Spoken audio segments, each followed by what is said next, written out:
Ok, ¿qué tal? ¿Cómo están? Esperen un rato, sí, ya está, perfecto. ¿Qué tal? ¿Cómo están? Buenos días, ya son las 10:05, hoy estamos 20 de junio. Poco, falta ya 2 semanas para que se acabe este mes.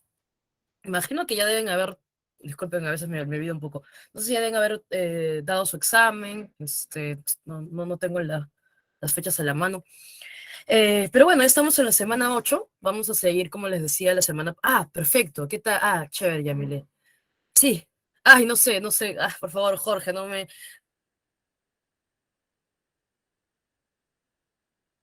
Súper buena onda porque pues, siempre es bueno que den estos exámenes y que en realidad también encuentren otros exámenes en la web, para que vayan practicando, ¿no? Principalmente es eso. Yo, mi recomendación como persona que también ingresó por un examen general, ¿ya? Hace muchos años atrás, les digo que a veces los nervios nos pueden también jugar una mala pasada, así que practicar es lo más importante, vayan midiendo su tiempo, vayan como siempre a la materia que se lo saben para que ahí un poco vayan también optimizando su tiempo y ya la que quizás tienes que verla una y otra vez, lo dejas pues para el final, ¿no? Es una cuestión también de sentirnos seguras y seguros, ¿no? Ok, listo. Entonces, ay Dios, ya me enteraré, luego consultaré qué es lo que pasó en el examen. Son cuestiones también, no sé, ya me contarán luego.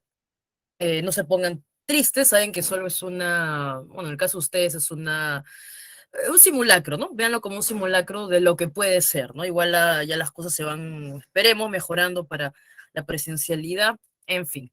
Buenos días, como les decía, vamos a ver la semana 8 el día de hoy, Semana Historia Universal. Buenos días, Grecia, Yamilé, Jorge Adrián, no te pongas triste, no pongas carita triste.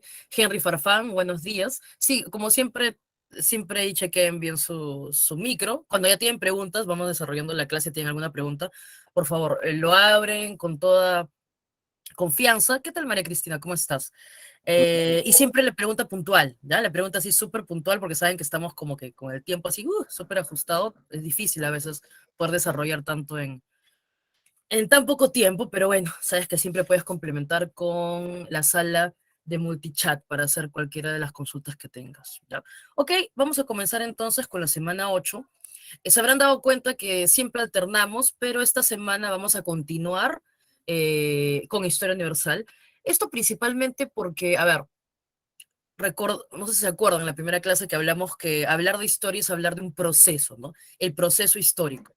En realidad no es lo ideal pensar en que la gente se acostó en la edad antigua y despertó en la edad media. No funciona así, ¿no? Saben que los cortes, lo mencionamos, es por una cuestión didáctica, por una cuestión de más o menos ubicarnos, ¿no? Entonces, la vez pasada hablamos de la Edad Media. ¿Y por qué hoy vamos a hablar de los primeros, bueno, de los primeros siglos de la edad moderna? Porque hay que entender un poco de continuidad, ¿no? ¿Se acuerdan? A ver, recordando un poquito de la semana pasada, hemos visto justo la crisis, ¿no? La crisis, o sea, la Baja Edad Media, la crisis del siglo XIV, la peste, la hambruna, las revueltas campesinas, las guerras, pues todo esto va también a llegar a un momento de recuperación, ¿no? Europa va a recuperarse de la peste, va a recuperarse bueno, de esos conflictos. Yo les decía que la guerra de los 100 años, que dura pues más, ¿no? De 100 años, les decía que además de la relevancia de los hechos, lo más importante es que es una guerra que nos muestra cómo Francia e Inglaterra van consolidándose y convirtiéndose en lo que más adelante vamos a conocer como Estados-naciones. ¿Por qué les digo esto? Porque el día de hoy, cuando hablemos de la edad moderna, no solo vamos a ver humanismo y renacimiento, el tema de la reforma, sino también un proceso muy interesante que comienza desde las cruzadas. No sé si recuerdan, también lo comentamos, desde las cruzadas que se van reactivando las ciudades, se va reactivando el comercio. Esto permite que ascienda la burguesía va a tener riqueza, poder, o bueno, riqueza, el poder que te da el dinero en todo caso, y más adelante va a buscar también tener poder político, ¿no? Y ahí entran los reyes que quieren recuperar, van a aprovechar justo la crisis de la nobleza feudal para recuperar el poder que tuvieron en el pasado, y aquí van a buscar como aliados a los burgueses. ¿Sí? Así que recuerda que los burgueses que necesitan poder político, ¿no? Derechos políticos, ¿no? Que no tienen la burguesía. Seguimos hablando de una sociedad estratificada, definitivamente. Y los reyes que necesitan alianzas, que no quieren, en todo caso, quieren a la nobleza feudal, pero sumisa, la nobleza feudal está en crisis también. Entonces, acá es algo muy interesante porque van a comenzar a configurarse los conocidos estados modernos. Y justo creo que la separata la separata de hoy justo acaba, exacto, justo acaba con los estados modernos, ¿no? Que más adelante los vamos a conocer como los estados absolutistas. No es algo que ocurra de la noche a la mañana, en realidad, no. Fue un proceso muy interesante que, como se dan cuenta, comenzó desde las cruzadas, ¿ya? Y siempre ve lo de la mano. La burguesía consolidándose como clase social, que lo vamos a ver acá. Ah, bueno, el inicio del capitalismo también lo vamos a ver, ¿no? En fin, vamos a comenzar una vez. Solo que siempre les doy ahí una pequeña intro. Espero, bueno, acá tengo bien el audio. Voy a comenzar a compartir de una vez entonces, ya. Vamos a comenzar.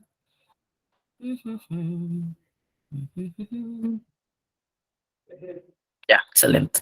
Ya estamos comenzando. Estás mostrando tu pantalla. Perfecto. Entonces comenzamos. Chan, chan, chan, chan. Listo.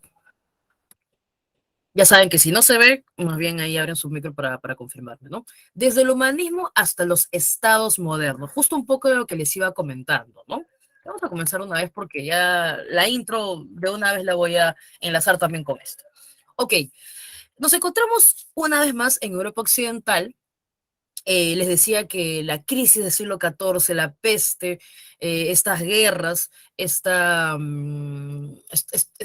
revueltas campesinas por la escasez, etcétera, etcétera, va a haber un momento de recuperación, ¿ya? No es inmediato, no es inmediato. Por más que vamos a hablar del humanismo desde el siglo XIV, siglo XV, XVI, la recuperación de Europa la vamos a ver en realidad a lo largo del siglo XV, parte del siglo XVI. No fue inmediato. Ya sabes que no todo comienza un día y acaba otro. Es algo en realidad procesual, como hemos dicho, y sobre todo hay algunas cosas que pueden seguir manteniéndose, ¿no? Vamos a verlo justo el día de hoy.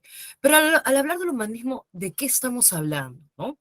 Profe, humanismo y renacimiento, chicos, chicas, depende mucho del autor, ¿no? Algunos mencionan que, bueno, lo que no podemos negar es que el humanismo es antes que el renacimiento. Por eso hay algunos que dicen que el humanismo es, algunos autores, que el humanismo es el antecedente del renacimiento. Otros te dicen, no, todo es un solo movimiento, solo que el humanismo desarrolla, son intelectuales, desarrolla las letras, la filosofía, la gramática, y más bien el renacimiento desarrolla, bueno, la política también. El Renacimiento desarrolla más bien las artes plásticas. Bueno, sea que tú lo veas como un solo movimiento en el cual primero se desarrollan las letras, ponlo de esa manera, y luego se desarrollan las artes, o quieras verlo como humanismo antecedente del Renacimiento, ambos son completamente válidos, ¿ya? Entonces, primero vamos a ubicarnos, ¿ya? Tiempo y espacio como siempre. Siglo XIV, pero ya fines del XIV, comienzos del XV, les decía que es la lenta recuperación de Europa. Pero finalmente, ¿por qué el humanismo recibe este nombre, no? ¿Cuál es la relevancia que tiene para Europa? Y en realidad, a mí particularmente, este es un tema que me interesa mucho porque si a ti te gusta mucho Revolución Francesa, el liberalismo del siglo XIX, pues tienes que irte mucho, mucho más atrás. Y aquí podríamos decir que está ese germen, ¿no? En el humanismo. Vamos entonces por partes. Primero vamos a definir. El humanismo es un movimiento de renovación intelectual. Estamos hablando entonces de renovación de ideas, ¿ya? Profe, ¿qué ideas se van a renovar? A ver, checa, ¿qué hubo antes del humanismo? ¿Qué hubo antes de la Edad Moderna? La Edad Moderna, sabes que comienza básicamente en el siglo XV, ¿no? Algunos autores también te dicen, comienza con la toma de Constantinopla, otros te dicen, comienza con los viajes de Colón, depende mucho del autor. Aquí hemos elegido la toma de Constantinopla y vamos a ver también por qué. Pero ¿qué hubo antes de la Edad Moderna? Pues la Edad Media, ¿ya? Y la Edad Media comentamos esta sociedad de los tres órdenes, donde la iglesia como institución se consolidó e incluso, no sé si tuvimos tiempo para comentarlo, pero se solía por mucho tiempo pensar que era la Edad Oscura, ¿no? ¿Y por qué se decía que era la Edad Oscura, la Edad Media? No porque no se haya desarrollado el conocimiento, porque chicos, chicas, la universidad, esa institución a la cual ustedes están preparando para ingresar, tuvo su nacimiento en la Edad Media, ¿ya? Y la universidad es concebida como el espacio en el cual se produce el conocimiento, se discute sobre el conocimiento. Entonces, no es tanto que en la Edad Media no se haya desarrollado el conocimiento, sino que el problema, vamos a verlo de esa manera, o la crítica sobre todo, por lo cual se le dice Edad Oscura, es porque el conocimiento estuvo o de la mano, o sometido en todo caso, influenciado por la religión. Ustedes en filosofía ven, por ejemplo, lo que fue la escolástica, ¿ya?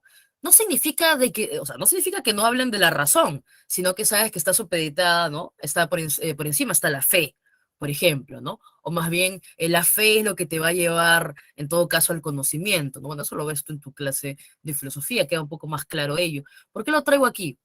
Como ejemplo de que no significa que no se haya desarrollado el conocimiento, sino que estuvo de la mano o sea, finalmente los que tenían, eso sí lo mencioné, los que tenían contacto con la cultura, con el conocimiento, con la información, fueron los monjes que se encontraban pues en estos monasterios, en fin, ¿no? Los clérigos, el clero principalmente, acuérdate de los copistas de la época incluso del Imperio Carolingio, ¿no? Entonces, digamos que estuvo el conocimiento a manos de el sector religioso, ¿no? Entonces, aquí vamos a ver la ruptura. Esa renovación de ideas significa la ruptura con lo que vino antes, con lo que hubo antes. La ruptura con qué sería entonces, con la Edad Media y con esa idea del llamado teocentrismo. Teocentrismo es que el centro de todo, lo que importa, finalmente es Dios. ¿Ya? Acá más bien, ¿por qué decimos humanismo? Y ahí nos acordamos un poco de esta frase de el hombre es medida de todas las cosas, ¿no? Entonces la ruptura con esa edad media donde Dios era el centro de todo, es el humanismo donde más bien el hombre es el centro de todo. Por eso por ahí vas a ver como característica del humanismo el antropocentrismo. Antropocentrismo versus, que era antes, ¿te acuerdas? Teocentrismo. Dios es el centro de todas las cosas en la Edad Media. Aquí más bien en la Edad Moderna lo que propone el humanismo es que el hombre es el centro de todo. ¿Ya? Entonces, hay que ver quién estuvo detrás de esto, ¿no? O sea, la definición es el movimiento de renovación intelectual, o sea, nuevas ideas, ¿ya? Pero ¿quién está detrás de este movimiento? La burguesía. La burguesía, chicas, chicos, desde el momento que comienza a formarse, ¿te acuerdas? Siglo XI al siglo XIII, hasta el momento que llega a consolidarse, que es ahora, en la Edad Moderna, desde el momento en que estuvo allí con el acceso a la riqueza y todo ello, nadie más los va a parar. La burguesía tiene el poder económico, va a buscar entonces también tener el poder político.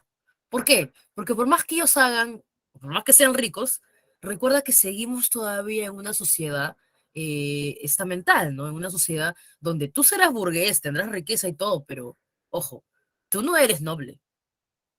Entonces hay que entender que la burguesía, cuando se dé cuenta de todo lo que puede conseguir el dinero, va a buscar siempre tener una mejor posición ya desde el ámbito político. Tengan en cuenta eso, porque la burguesía va a estar detrás de humanismo, detrás del renacimiento, detrás de la imprenta. La imprenta de Gutenberg, muy importante, porque no sirve de nada que yo desarrolle conocimiento si no se difunde. Porque finalmente eso también ocurría en la Edad Media, ¿no? Todo se quedaba en estos centros, como les digo, vinculados al sector religioso, ¿no? Entonces la imprenta de Gutenberg, la imprenta de tipos móviles, porque antes existían otro tipo de imprentas, pero tú utilizabas como que la placa para imprimir y luego se botaba, ¿no? Pero lo interesante en la imprenta de tipos móviles, que son así individuales, es que puede utilizarse, ¿no? Algo que también hace que sea menos costoso este proceso. Pero bueno, detrás de todo esto va a estar la burguesía. Y también sabes que más adelante, detrás de la Revolución Francesa, del siglo de las luces, también está la burguesía. Entonces, acá comienza todo. ¿Ya? Ten en cuenta eso. Aquí tenemos esta primera ruptura con todo lo que significó la Edad Media. ¿Ya? Decimos movimiento intelectual, también puedes decir movimiento ideológico, porque finalmente la propuesta de ellos son ideas. ¿Ya? Y uno donde propone sus ideas en escritos. Entonces, todos los humanistas van a tener sus obras bueno, muchos tienen más de una, ¿no? Pero las obras así clásicas, ¿no? En un ratito vamos a hablar de Erasmo, del mismo Tomás Moro, bueno, ya, Maquiavelo, sí, ya vamos a verlo en un ratito, ¿ya? Porque hay algunos que están en Italia y otros que más bien están fuera de Italia. ¿Ya? Entonces, la definición, movimiento de renovación intelectual, nuevas ideas, ¿ya? Rompen con las ideas medievales, ¿ya? Estas ideas, ¿dónde están plasmadas? En obras, principalmente filosóficas y literarias. Ojo, y aquí también, bueno, no tengo a la mano, o si lo puedo por acá tener, creo que es bueno igual tenerlo aquí para poder subrayar. Creo que siempre es bueno subrayar. Disculpen, aquí está. Esto sentó las bases del pensamiento moderno de Occidente. ¿Ya? Ustedes habrán escuchado el término moderno, ¿no? Cuando uno dice más bien lo arcaico a lo moderno, ¿no? Justo, por ahí va la idea, ¿no? Por ahí va la idea de pensamiento moderno, es un pensamiento que rompe con todo lo anterior. Entonces, no olvidar que el humanismo, todo lo que vamos a hablar en un ratito, que son los valores, las ideas que propone el humanismo, son las bases del pensamiento moderno en Occidente. Las causas. Ya dijimos que por ahí están, ¿no? Los interesados son los burgueses, ya, perfecto. Pero ¿qué más? ¿Qué más? ¿Qué otras causas hay? Por ejemplo, ¿dónde se desarrolla? ¿No? Hay que mencionar, hay que recordar que se desarrolla en las ciudades italianas, ¿ya? Sí o sí, Italia. Profe, ¿por qué razón justo en las ciudades italianas? ¿Por qué razón? Porque acuérdate que es, a ver, estamos hablando de edad moderna, ¿no? Ya se está recuperando de la crisis, pero ¿qué venía antes de esta crisis, de esta peste? ¿Qué venía antes? ¿Qué venía antes? Ah, profe, sí me acuerdo, siglo XI al XIII, esta reactivación comercial, exacto. Entonces, las ciudades italianas van a ser prósperas, ¿por qué? Porque se están recuperando de esta crisis de la Baja Edad Media, pero están continuando con su prosperidad que comenzó del siglo XI al XIII. ¿Ya? Entonces, ojo, estas ciudades italianas donde se va a dar, ¿no? Son los focos humanistas, es porque ahí están los burgueses que se están enriqueciendo porque estas ciudades se dedican al comercio, ¿ya? Eso es importante. Profe, ¿por qué dice, ya, prosperidad sí lo entiendo, pero ¿por qué dice autonomía? Lo que pasa es que en las ciudades italianas, ya tú te habrás dado cuenta, en un rato, bueno, un rato no, no lo vamos a ver hoy día, pero en algún momento cuando veas algún libro de historia, vas a ver que existió un rey de Italia, por ejemplo, ¿ya?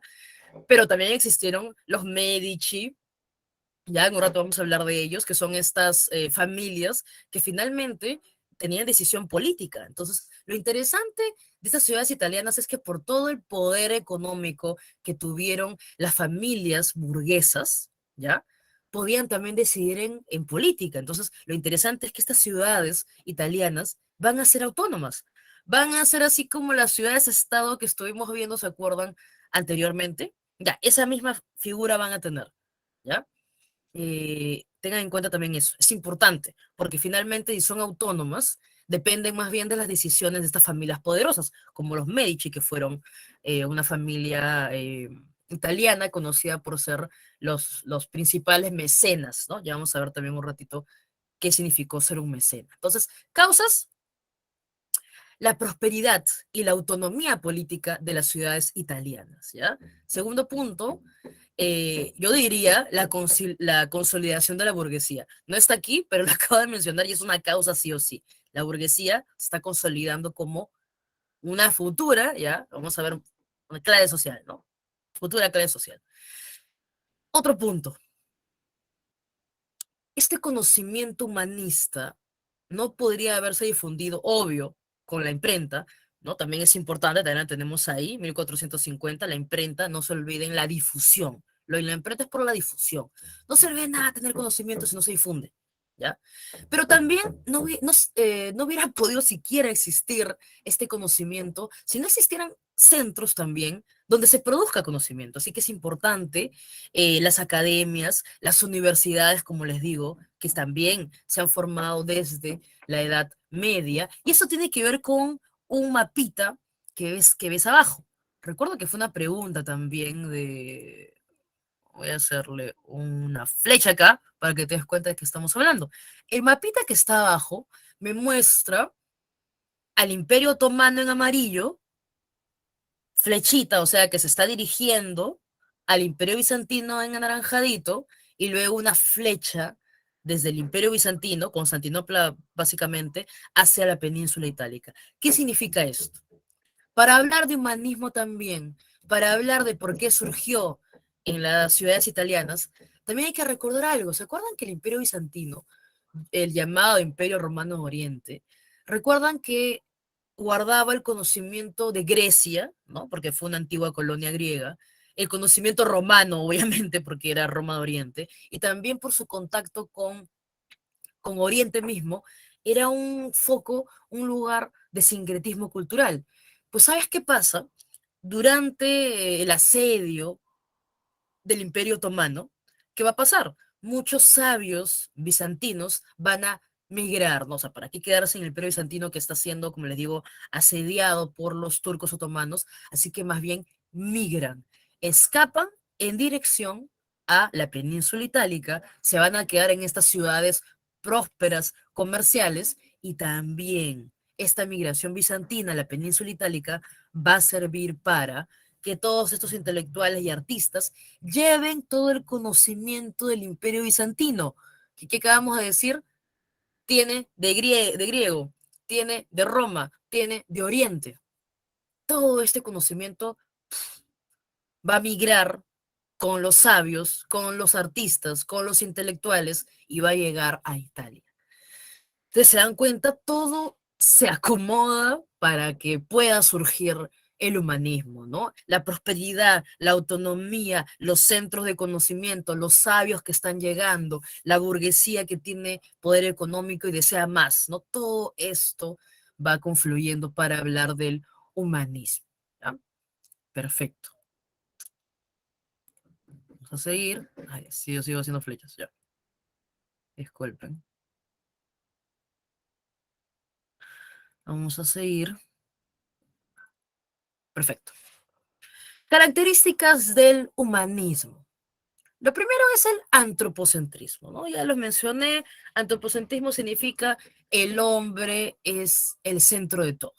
Ahora me interesa el hombre, ya no Dios en el medio de todo, ¿no? Incluso les decía esa frase tomada justo del mundo clásico, el hombre es la medida de todas las cosas. Antropocentrismo, perfecto. Si solo me interesa el hombre, lo que piensa, lo que siente, el cuerpo humano también lo vamos a ver porque va a haber mucho interés en la anatomía, ¿no? En la simetría de las formas también, me va a llevar a un individualismo, donde lo que importa es eso, ¿no? La persona, ¿ya?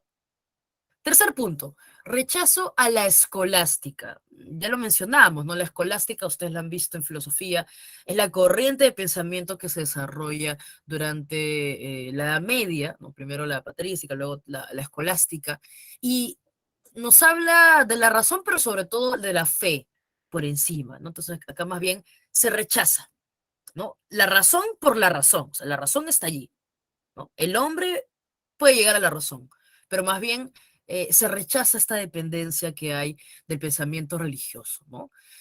Otra cosa, si tú eres un humanista, ¿no? Que rechaza lo que fue la Edad Media, ¿a dónde te vas a ir? ¿Cuál va a ser tu fuente de conocimiento? Si yo estoy rechazando la Edad Media, ¿hasta dónde me voy a ir para yo poder hablar, ¿no? O sea, a ver, entiende, humanista, estás en en la edad moderna, rechazas el conocimiento, pues, con influencia religiosa de la Edad Media. Entonces, ¿a dónde te vas? ¿A quién vas a leer tú para poder obtener conocimiento? Ah, profe, entonces me voy a la Edad Antigua, ¿no? Exacto. Te vas a los clásicos griegos, clásicos romanos. Por eso decimos que se revalora la cultura greco-romana, también puedes encontrarla como greco-latina, hablando de lo mismo, Grecia y Roma. Así que la revalora y también se inspira en estos valores, ideas, autores, toda la cultura clásica greco-romana, greco-latina. ¿Ya? Entonces, esas son las principales características del humanismo. Hemos dicho que es un movimiento ideológico, ¿no? Así que las ideas de esos autores van a estar propuestas en escritos, ¿ya? Por eso encontramos dentro de los principales representantes a Francisco Petrarca con el Cancionero, Boccaccio con el Decamerón, y bueno, ahí ustedes también lo habrán visto que es en literatura, ¿no? ¿De qué trataba el Decamerón, no? Un poquito, o sea, el interés otra vez en la gente, ¿no? Lo que siente, lo que piensa. Son, bueno, ellos son personas, pues, justo en esta época de la peste, contando una que otra historia. Antes no se hubiera podido hablar de estos temas, por ejemplo, ¿no? Y quizás tenemos como principales representantes a Erasmo y a Tomás Moro, ¿no? Que justo hemos puesto acá las imágenes para quizás hablar un poquito más de ellos. Por un lado tenemos a Erasmo, y el caso de Erasmo es muy interesante porque Erasmo se formó, o sea, la crítica de Erasmo, porque Erasmo va a criticar a la iglesia, es una crítica desde adentro, en el sentido de que Erasmo se formó, o sea, para dedicarse a la vida sacerdotal, ¿ya? Luego sintió de que no era, a ver, no de que no era lo suyo, porque Erasmo de Rotterdam nunca abandonó su fe cristiana, pero no le gustaba, digamos, wow, cómo a veces dentro de la misma institución que es la iglesia, a ver, ¿cómo decir esto? Se justificaba o se permitía una creencia así sin crítica, ¿no? Una creencia así, no sé, pues así ciega, ¿ya? Entonces, justo esta crítica de Erasmo, que repito, es una crítica desde adentro, porque Erasmo se preparó, ¿ya? Erasmo también, bueno, Erasmo cuando siente que es la vida monástica, la vida del monasterio no es suficiente para él, va a viajar por todo el mundo, va a cultivarse mucho en lenguas clásicas, eso es muy importante, va a cultivarse bastante en las lenguas clásicas, Erasmo. Estoy hablando pues del griego principalmente, va a realizar también algunas traducciones de obras clásicas, es que ese es el tema, ¿no? Si tú quieres leer obras clásicas de Grecia y Roma, tienes que saber griego para comenzar, hasta hebreo tendrías que saber, ¿no? Incluso. Bueno. Entonces, Erasmo va a criticar a estos escolásticos que creen ciegamente, ¿ya? Que no, que no utilizan la razón, ¿no? Pero ojo, ¿no? Él quería cultivarse y él en realidad va de viaje buscando a los mejores teólogos de Europa. Por ejemplo, cuando viaja a Inglaterra, hace amistad con Tomás Moro. Tomás Moro también en este caso, pues también es un humanista, también muy cercano a la iglesia, crítico más bien del rey de Inglaterra, del padre de Enrique VIII, de Enrique VII. Esta crítica más bien le da a él bastante prestigio, por lo cual Enrique VIII lo busca tener cerca como un consejero, pero Tomás Moro nunca pierde esta postura de criticar los abusos que comete, digamos, la corona inglesa, y lamentablemente, por lo que en un rato vamos a ver, Enrique VIII cuando busca romper con, bueno, busca y cuando logra romper con la iglesia católica porque no le permite este divorcio, y Tomás Moro sigue en su posición de crítica al rey inglés. Luego Tomás Moro va a ser, pues, ejecutado, ¿no? Y más adelante va a ser beatificado y va a ser San Tomás Moro, ¿no? Pero Tomás Moro nos dejó esta obra, Utopía, que también les recomiendo en algún momento leer, es bastante interesante porque tiene una parte en la cual está la crítica, ¿no? Básicamente, pero luego está este lugar justo que se llama utópico, y creo que todos en la actualidad utilizamos el término utópico a partir de Utopía, de Tomás Moro, porque utopía es el no lugar, ¿no? Como que no existe este lugar, y habla de una sociedad que estaría en esta isla, que está como que cerca al nuevo mundo, en fin, es una sociedad que no utiliza la moneda, es una sociedad donde la tierra es de todos, en fin, es muy interesante esta propuesta que hace este Tomás Moro, ¿no? Pero es sobre todo para criticar la figura muchas veces del monarca que busca, bueno, no podemos decir que es un déspota porque es un término mucho más tardío, pero bueno, un tiránico en todo caso podemos mencionar, ¿no? Entonces, tenemos estos representantes, Erasmo, les comentaba, solo corté un poquito para hablar de Tomás Moro, que también tuvo amistad con Erasmo, y Erasmo es la obra de Elogio de la estulticia o el ojo de la locura, como ustedes también lo deben conocer, es principalmente una sátira, ¿no? Una crítica a la vida en el monasterio, ¿no? A cómo muchas veces la iglesia, o la gente sobre todo, ¿no? Porque él tenía una muy buena amistad con los papas y todo, repito, se formó dentro de la iglesia, pero siempre buscó tener más conocimiento, en fin. Él criticaba cómo muchas veces se buscaba incluso la ignorancia, ¿no? De las personas que se acercaban a creer, ¿no? Que se acercaban a la religión. Muy interesante, es una crítica desde dentro de la iglesia, ¿ya? Eso es lo más relevante también, ¿no? Ok, no hemos hablado, bueno, en el Renacimiento están los mecenas, pero creo que podemos hablar una vez de ellos, ¿no? ¿Quiénes fueron los mecenas? Bueno, ustedes, digamos, no todos quizás, pero nuestros primeros mecenas son nuestros padres, ¿no? O quizás un padrino que tengamos, o quizás algún tío, una tía, que dice, bueno, yo te voy a apoyar, yo te voy a pagar el examen. Repito, yo sé que no es la historia de todos, sé que algunos más bien tienen que trabajar también para pagarse. Enhorabuena, felicitaciones por ello también. Pero algunos, digamos que sí tienen, solo estoy utilizando un ejemplo, ya, una analogía para que pueda un poco quedar claro, ¿no? Un mecenas es una persona que te va a brindar su apoyo material, ¿no? Pero llévalo a otro nivel. En este tiempo, los mecenas no solo brindaron apoyo material, sino también incluso protección, ¿ya? Porque ya te imaginas, mira, por ejemplo, Leonardo da Vinci fue alguien que a veces se metía en problemas y que también necesitaba la protección, ¿no? No solo el apoyo económico, sino también la protección de parte de estas familias que finalmente lo contrataban, lo acogían en sus casas, etcétera, etcétera. Así que un mecenas es una persona, es como un patrocinador, si queremos utilizar una palabra mucho más contemporánea, ¿no? Un mecenas entonces es toda persona que brinda apoyo material, protección por la influencia que tiene, ¿no? ¿A quién va a proteger, a quién va a apoyar económicamente? A artistas, literatos, científicos, porque la idea es que desarrollen su obra. Profe, ¿qué ganan estos mecenas? A ver, recuerda, los mecenas son burgueses, tienen riqueza, es el momento donde está floreciendo todo este interés por el mundo clásico. Así que créeme que estos burgueses van a invertir bastante dinero para que busquen estos manuscritos, para que busquen estas obras donde está... Lo interesante es que por el dinero que tienen, buscan tener presencia en esta sociedad, que es la sociedad humanista, en la cual hay mucho interés por la cultura. Entonces ellos van a estar patrocinando la cultura. ¿Ya? Es muy interesante. O sea, tú dirás, no, profe, pero, o sea, suena un poco raro, ¿no? Suena un poco raro que gente que tiene riqueza finalmente le interesa la cultura, pero es que es el pensamiento del momento, pues. Es la corriente de pensamiento de ese tiempo.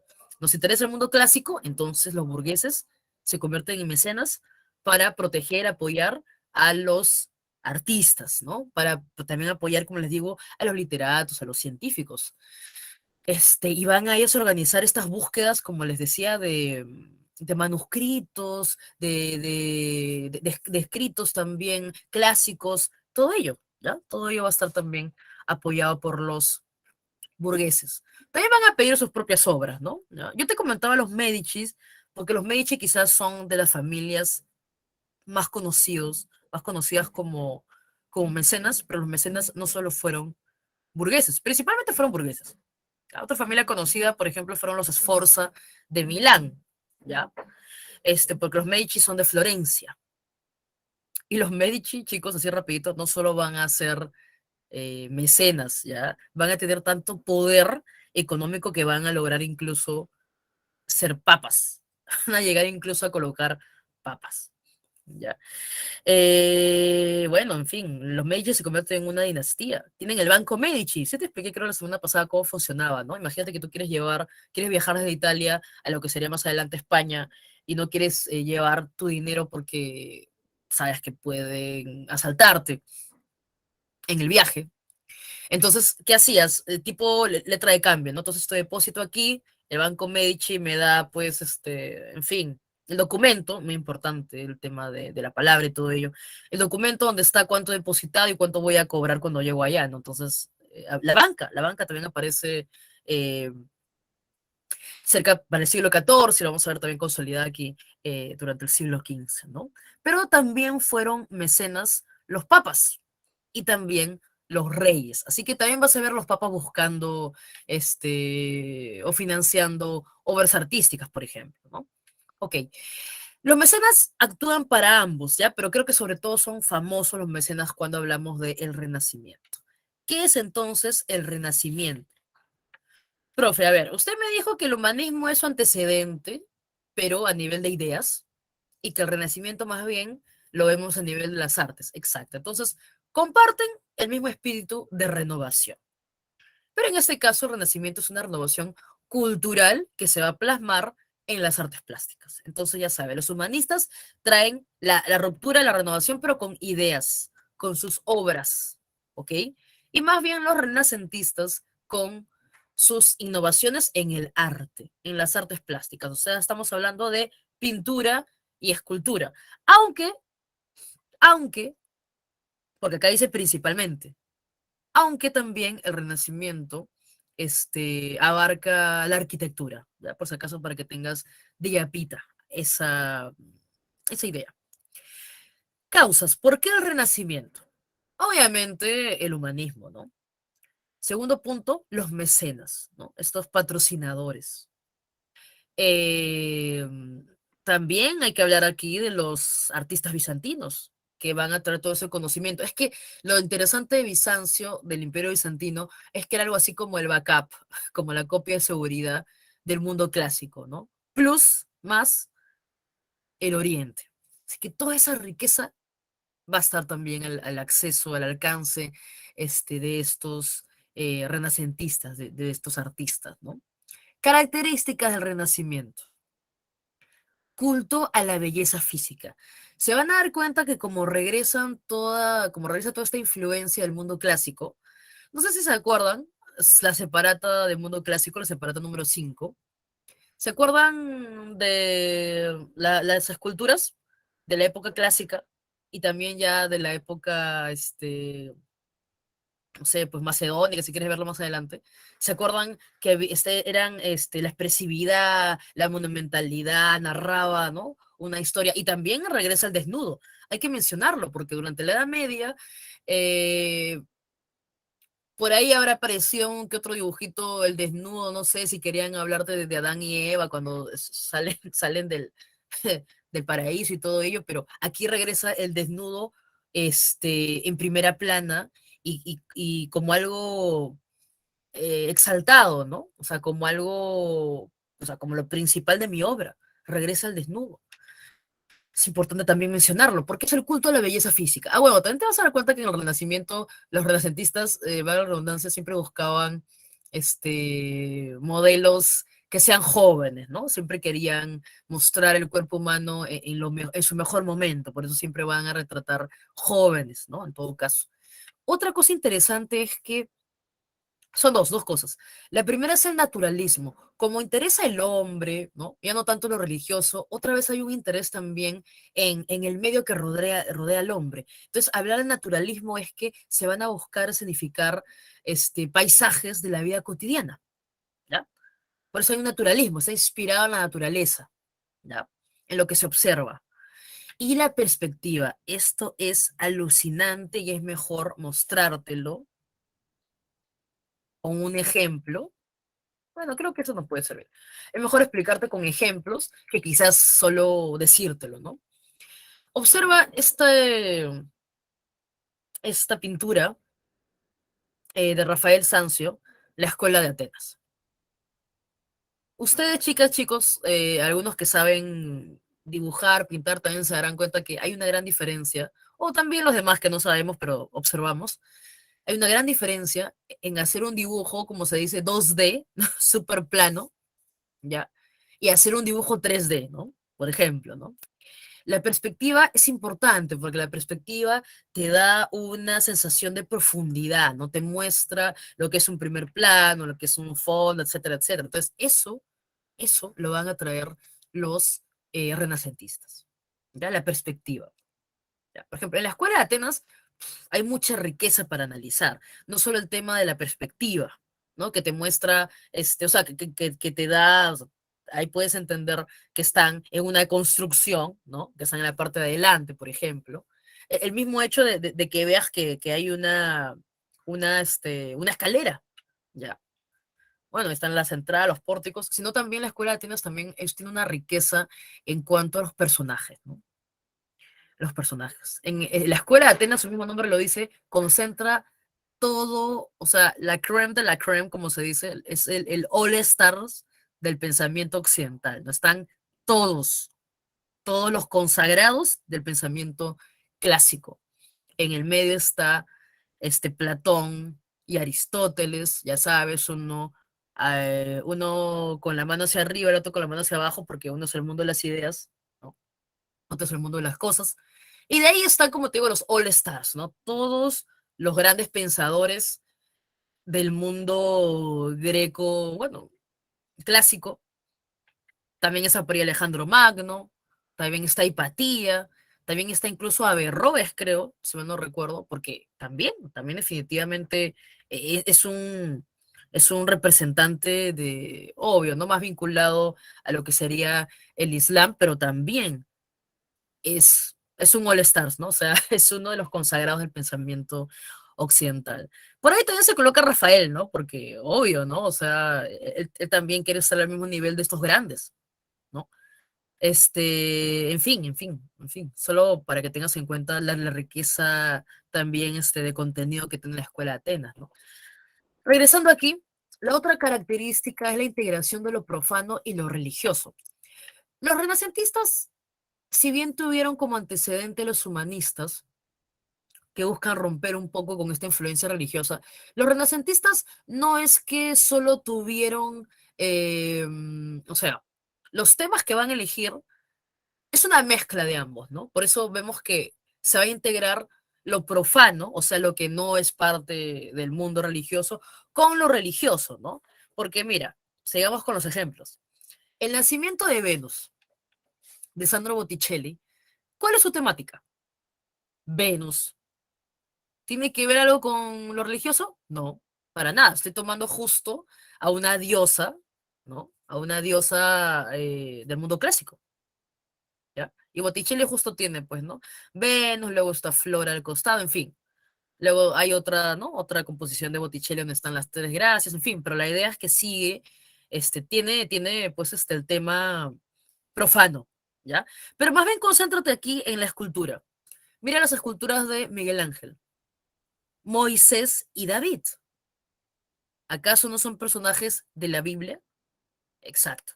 Entonces, va a integrarse en el arte renacentista lo profano, o sea, temas de la mitología, por ejemplo, o, a ver, en el caso de la Gioconda sabemos que fue pues esta esposa, ¿no? Probablemente la esposa de uno de los comerciantes que manda a hacer este retrato a Leonardo da Vinci, entonces también, o sea, es un tema profano, porque es un tema que no pertenece al mundo religioso, pero Moisés y David, y este es el David de Miguel Ángel, y no, bueno, no hemos puesto el otro David, que es una escultura en bronce, ¿no? De Donatello, que es el primer desnudo, el regreso al desnudo, y también es un David, mucho más joven incluso. Entonces, si te das cuenta, puedes encontrar tanto temas mitológicos, si quieres verlo de esa manera, que están vinculados con el mundo clásico, pero también temas religiosos, así que los dos están integrados, ¿ya? Los dos están integrados. Ok, aquí rapidito nomás, creo que estamos, ya, sí estamos bien con el tiempo. Los representantes del Renacimiento se agrupan de acuerdo a dos momentos, ¿ya? El primer Renacimiento, que se da principalmente en Florencia, es conocido como Il Quattrocento. ¿Por qué Il Quattrocento? Porque significa se desarrolló durante 1400, eso significa Il Quattrocento, durante 1400, o sea, en el siglo XV. Esa es la época del primer renacimiento. Vamos a ver a Donatello, como te digo, con el David en bronce, vamos a ver a Botticelli, también incluso a Giuseppe Brunelleschi, que es el arquitecto que termina la cúpula de la Catedral de Florencia, que he elegido yo el día de hoy ponérmelo como background. Y luego está el Cinquecento, ¿no? El Cinquecento es el alto renacimiento, que significa 1500. el 580, 1500, o sea, siglo XVI. Y aquí están los grandes maestros, ¿no? Leonardo, Rafael Sanzio, Miguel Ángel. Ahí te acuerdas, sé que no es de tu tiempo, pero te acuerdas de las tortugas ninja, ¿no? Las tortugas tenían el nombre de los grandes maestros del Renacimiento, ¿no? Salvo que Donatello es anterior, ¿no? Es anterior a ellos, pero Leonardo, Miguel Ángel, Rafael los encuentras en el siglo XVI, en el 580. ¿Por qué son considerados los grandes maestros? Porque, mira, en ese tiempo, el hacer un trabajo con las manos era visto, pues, digamos, como algo mundano, eres un artesano, ¿no? Pero al hacer estas obras con las manos, la idea del trabajo manual, la idea del artista, se transforma completamente, ¿no? Y el artista va a estar por encima, ¿no? Incluso de muchos. Por eso se convierten en los grandes maestros, definitivamente revolucionan el arte, ¿no? Mi favorito siempre va a ser Leonardo, porque Leonardo nunca se consideró un artista, él en realidad se consideró un inventor.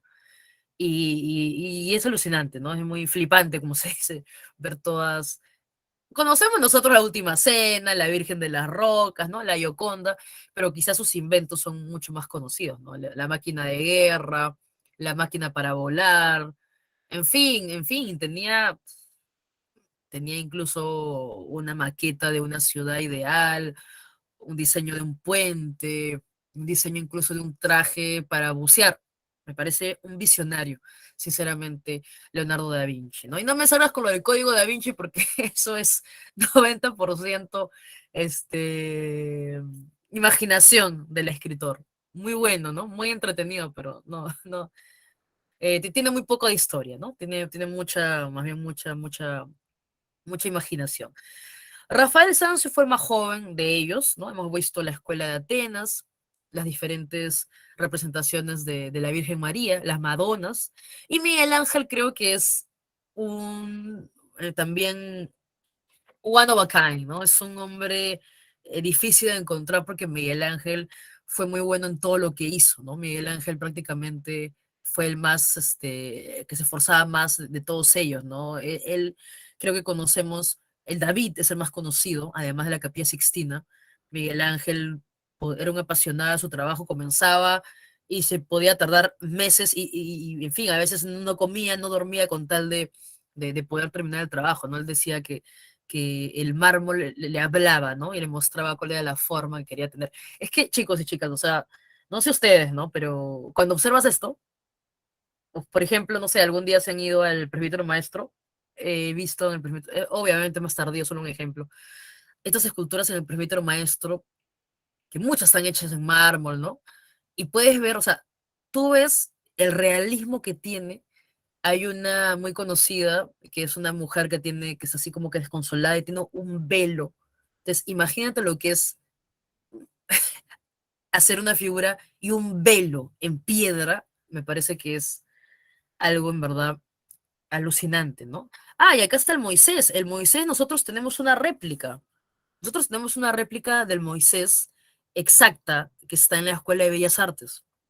¿Ya? No sé si sigue estando ahí en la que está no sé si está en el centro de Lima o en la otra, pero tenemos una réplica exacta del Moisés de Miguel Ángel, ¿no?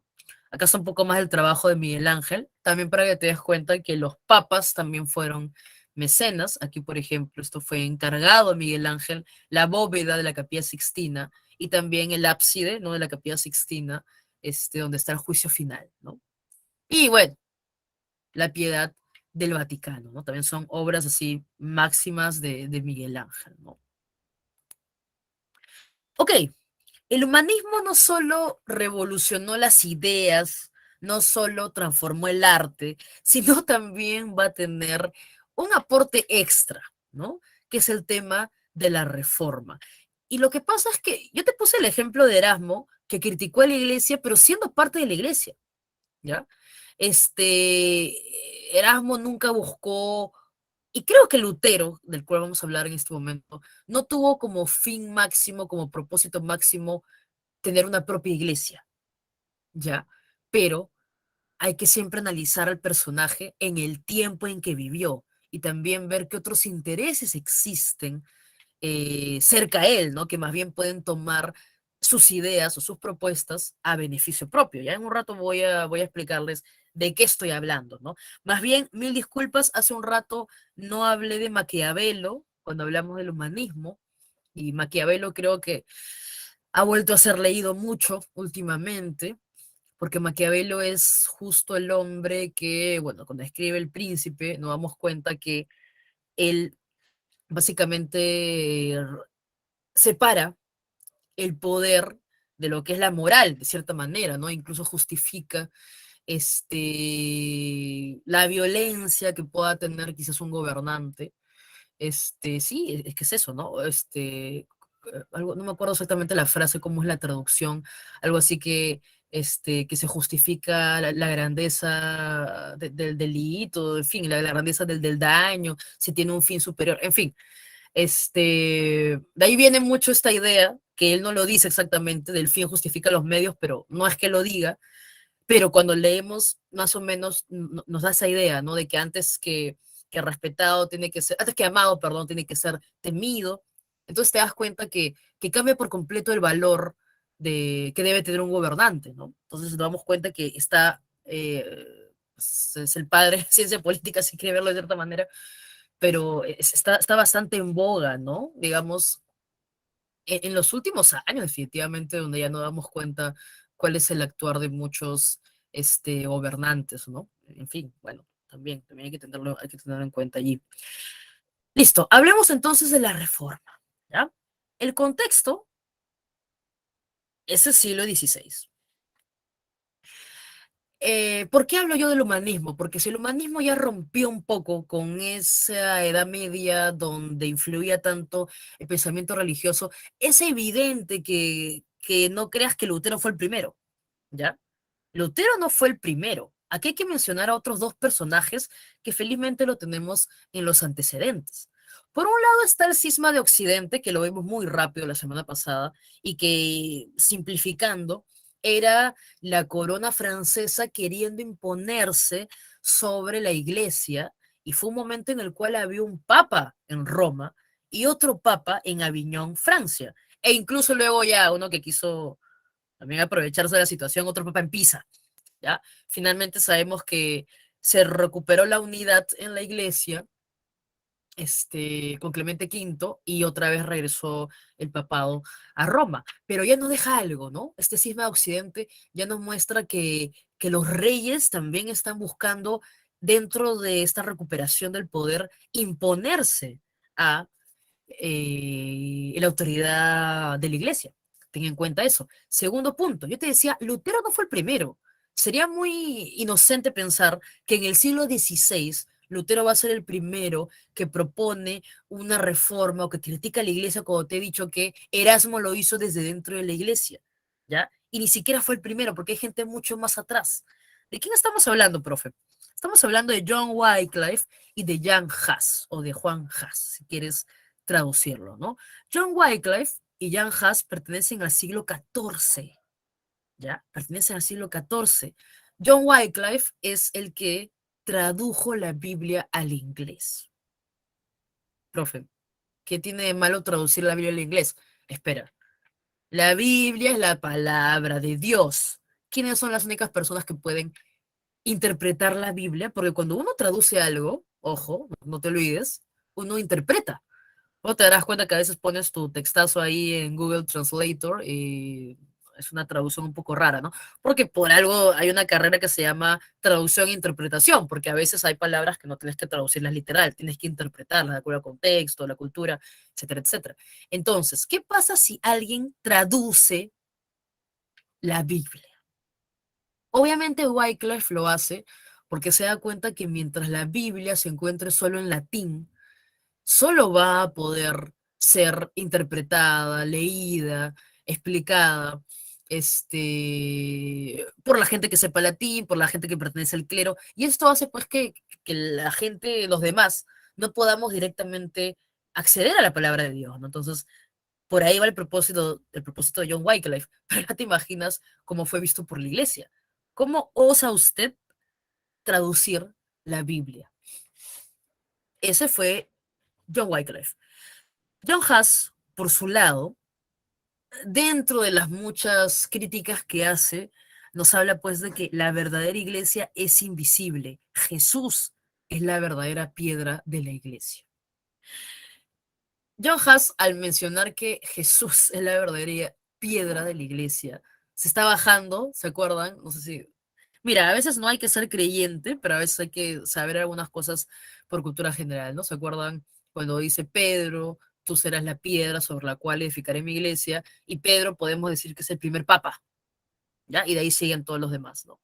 Entonces, al decir Jan Hus o Juan Hus que Jesús es la verdadera piedra, está ninguneando, no está reconociendo para nada a la iglesia.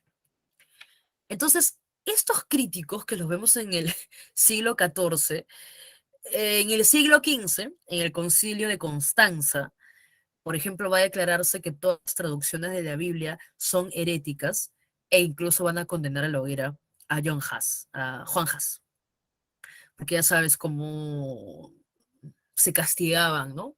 Ciertos delitos que tienen que ver con la fe principalmente, ¿no? Entonces, estos son antecedentes, sí, definitivamente, porque Lutero no fue el primero en criticar, ¿ya? Pero ¿por qué Lutero critica en el siglo XVI, ¿no? ¿Qué está viviendo Lutero? Ok, antes de definir la reforma, hablemos del contexto que está justo vinculado con las causas. Lo primero, ya te lo dije, es el humanismo. Sí o sí, el humanismo ha destapado una crítica contra este pensamiento religioso, acuérdate lo que decía Erasmo, ¿no? Que busca creer a ciegas, ¿no? No hay una crítica, no hay razón, solo busca incluso la ignorancia del pueblo para que crea, ¿ya? Eso es por un lado. Por otro lado, también es el lugar donde vive Lutero.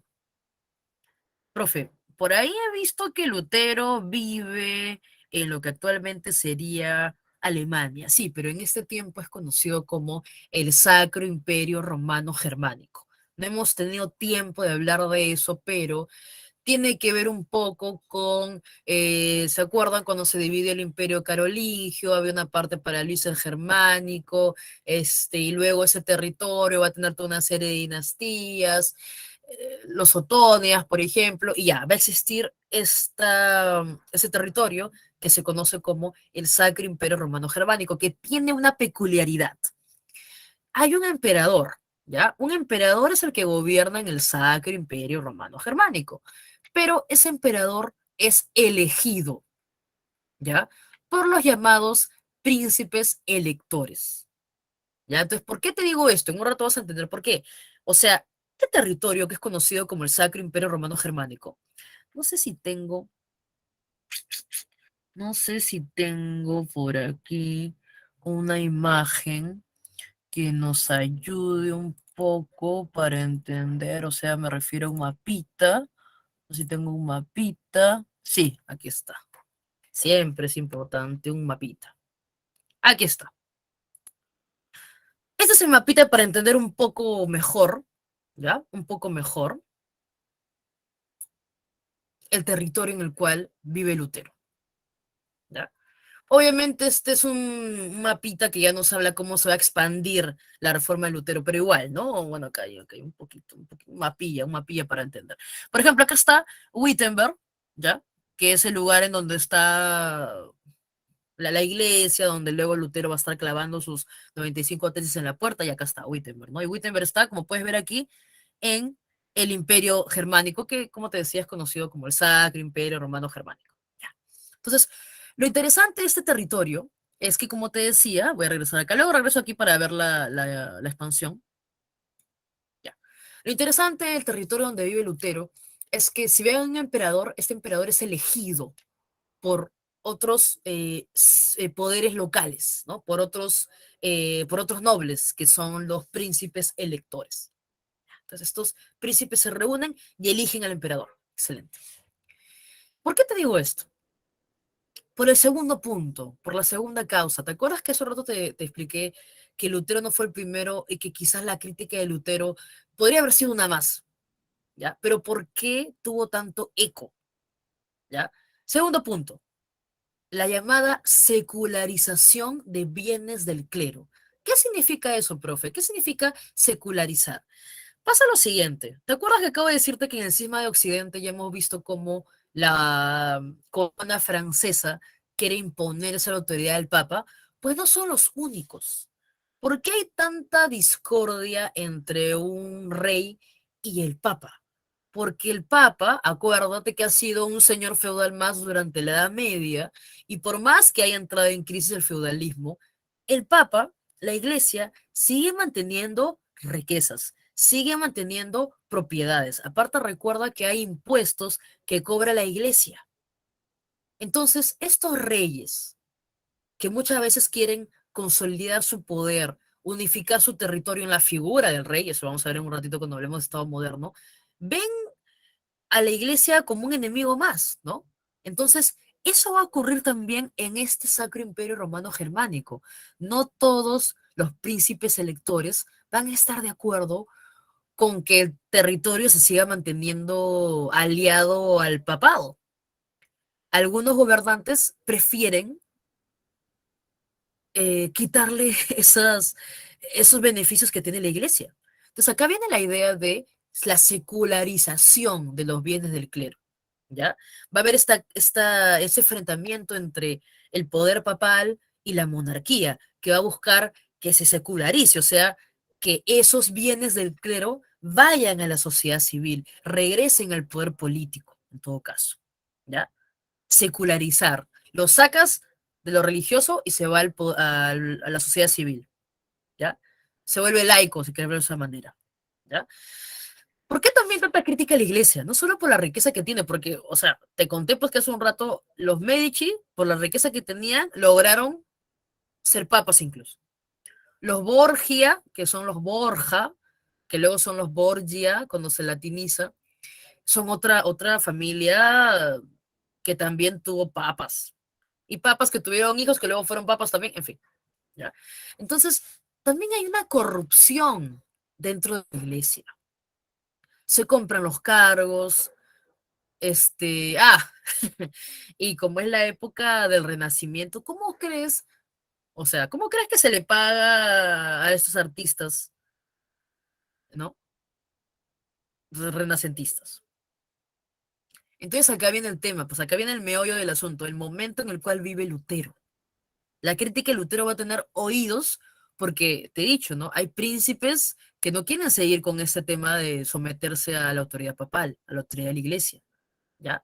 También es otra época, ¿no? Acuérdate, es una época en la cual los burgueses también tienen sus propios intereses, ¿no? Y corrupción de la iglesia. Lo que pasa es que, mira, me olvidado comentarte que Lutero es un monje, bueno, fue un monje agustino.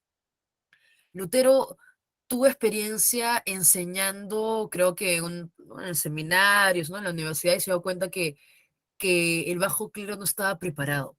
Y él también se dio cuenta que como que la iglesia cometió un error cuando no o sea, no dejaba que la gente pueda acceder a la palabra de Dios. O sea, la misma que habíamos hablado hace un rato de John Wycliffe, ¿no? Porque más adelante Lutero también va a traducir la Biblia al alemán, por ejemplo, ¿no?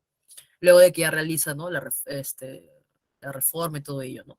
Entonces tengamos en cuenta eso, el momento, el lugar y lo que está ocurriendo, ¿no? Lo que pasa es que el Papa León X se da cuenta que la única manera de seguir pagando, de seguir financiando, sería el término, de seguir financiando las obras que quiere la iglesia, en este caso quiere, pues, ¿no?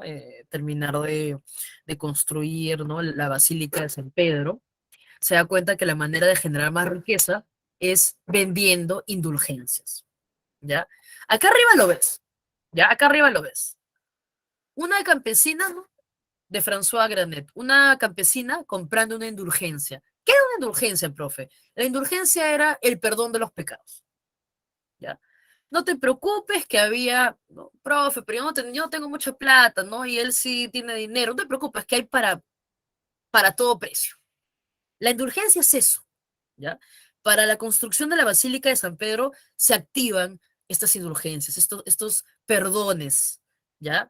De los pecados, donde tú puedes acceder al pago de un dinerillo, ¿no? Incluso Lutero va a tener que encontrarse con el mejor vendedor que existió de indulgencias de su tiempo, que era Johann Tetzel, ¿no? Que Johann Tetzel decía algo así, podría ser traducido al castellano, algo así como que tan pronto caiga la moneda a la cajuela, el alma del difunto al cielo vuela. Ah, ya, porque el perdón de los pecados no solo era para el que estaba vivo, también podía haber sido para porque estaba muerto, ¿ya? Indulgencias. Acá tenemos, ¿no? Las indulgencias fueron, ¿no? Es la remisión ante Dios de la pena, o sea, te perdona los pecados de manera, temporal, ¿no? La remisión de la pena, o sea, estás exculpado, ¿no? De esa manera, ¿no? La iglesia es el mediador para permitir exculparte. Entonces, el Lutero, otra vez, ¿no? Podría haber sido una crítica como la de Erasmo desde dentro de la iglesia, pero Lutero vive justo en una época que la iglesia tiene mucha riqueza, que se legalizan la venta de indulgencias, que el bajo clero no está preparado. Entonces, es mucho lo que vive Lutero y todavía, como te digo, vive justo en un lugar donde hay mucha tensión entre la autoridad eclesiástica y la autoridad política, podemos decir. Entonces, Lutero elabora sus 95 tesis, la crítica, ¿no? Elabora ahí de una manera muy detallada la crítica que le hace la iglesia y lo clava en la puerta de la capilla de Wittenberg, ¿no? Dentro de la crítica de Lutero, ¿no? Los fundamentos que va a tener esta llamada reforma, porque ahora creo que sí podemos definir reforma, es un movimiento de renovación ahora de qué, ¿no? Hemos visto renovación de las ideas, renovación del arte, aquí es la renovación religiosa, pero sobre todo surge ante la corrupción de la iglesia que se vive en esta época, ¿no? En el siglo XVI. ¿En qué consiste la propuesta de Lutero? Dentro de las propuestas de Lutero te dice, la fe debe ser la única fuente de salvación y la fe se encuentra en la Biblia. Por eso para Lutero es tan importante que la gente pueda acceder a la Biblia, que el mismo poblador pueda leer directamente la Biblia. Por eso es tan importante para él que se traduzca, como te digo, luego lo va a traducir al alemán. ¿Ya? Entonces, parte de los fundamentos es la fe es la única fuente de salvación, nada que las indulgencias, y la fe la encuentras en la Biblia. La Biblia es la única fuente de la fe. Por otro lado, también critica todas estas jerarquías que existen en la iglesia, ¿no? Estamos hablando pues de obispo, arzobispo, los cardenales, en fin, es toda una jerarquía, toda una burocracia dentro de la iglesia.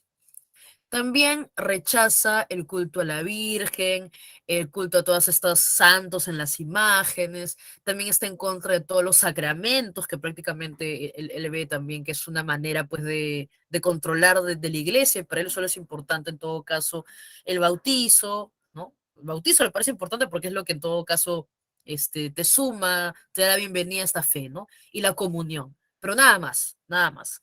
Y también está a favor de que se elimine el celibato, ¿no? El celibato sacerdotal. Y el tema del celibato también es otra cosa, ¿no? Porque imagínate qué pasa con todas estas personas que deciden formarse en la vida monástica y obviamente por el celibato, ¿no? No pueden tener hijos, entonces imagínate que tengan propiedades, ¿no? ¿A quiénes van esas propiedades? Ya que no van a los hijos de la familia, puede ir incluso a la iglesia, ¿no? También está un tema, ¿no? Bueno, también dentro de la propuesta de Lutero está el tema del celibato. ¿Cuál es el proceso? Obviamente, ni bien llega a oídos del Papa toda esta crítica, estas 95 tesis en contra de las indulgencias, inmediatamente se va, está la idea de excomulgar a Lutero. Ya te imaginas, ¿no? El emperador del Sacro Imperio Romano Germánico, que tú lo conoces, es Carlos V, ¿ya? Conocido también como Carlos I de España. Y ojo también con eso, ¿ah? El que Carlos V tenga tanto la corona del Sacro Imperio Romano Germánico como la corona española, va también a generarle problemas, porque en ese tiempo, donde los reyes están buscando recuperar, ¿no? O consolidar su poder, no les gusta estos emperadores que tienen muchas coronas y muchos territorios, ¿ya? Ojo también con ello. Él también va a tener allí a alguien soplándole en la nuca, como se dice, ¿ya? Bueno, Carlos V tú lo conoces. Carlos V trata de mediar por Lutero, ¿ya? Se convoca una dieta, la dieta es una asamblea. Se convoca a la dieta de Worms, la asamblea en Worms, la convoca Carlos V, se busca, bueno, acá ves la imagen, ¿no? Carlos V convoca a Lutero básicamente para que se retracte de lo que ha dicho, ¿no? O sea, él trata de interceder entre el Papa y Lutero, todo ello, ¿no?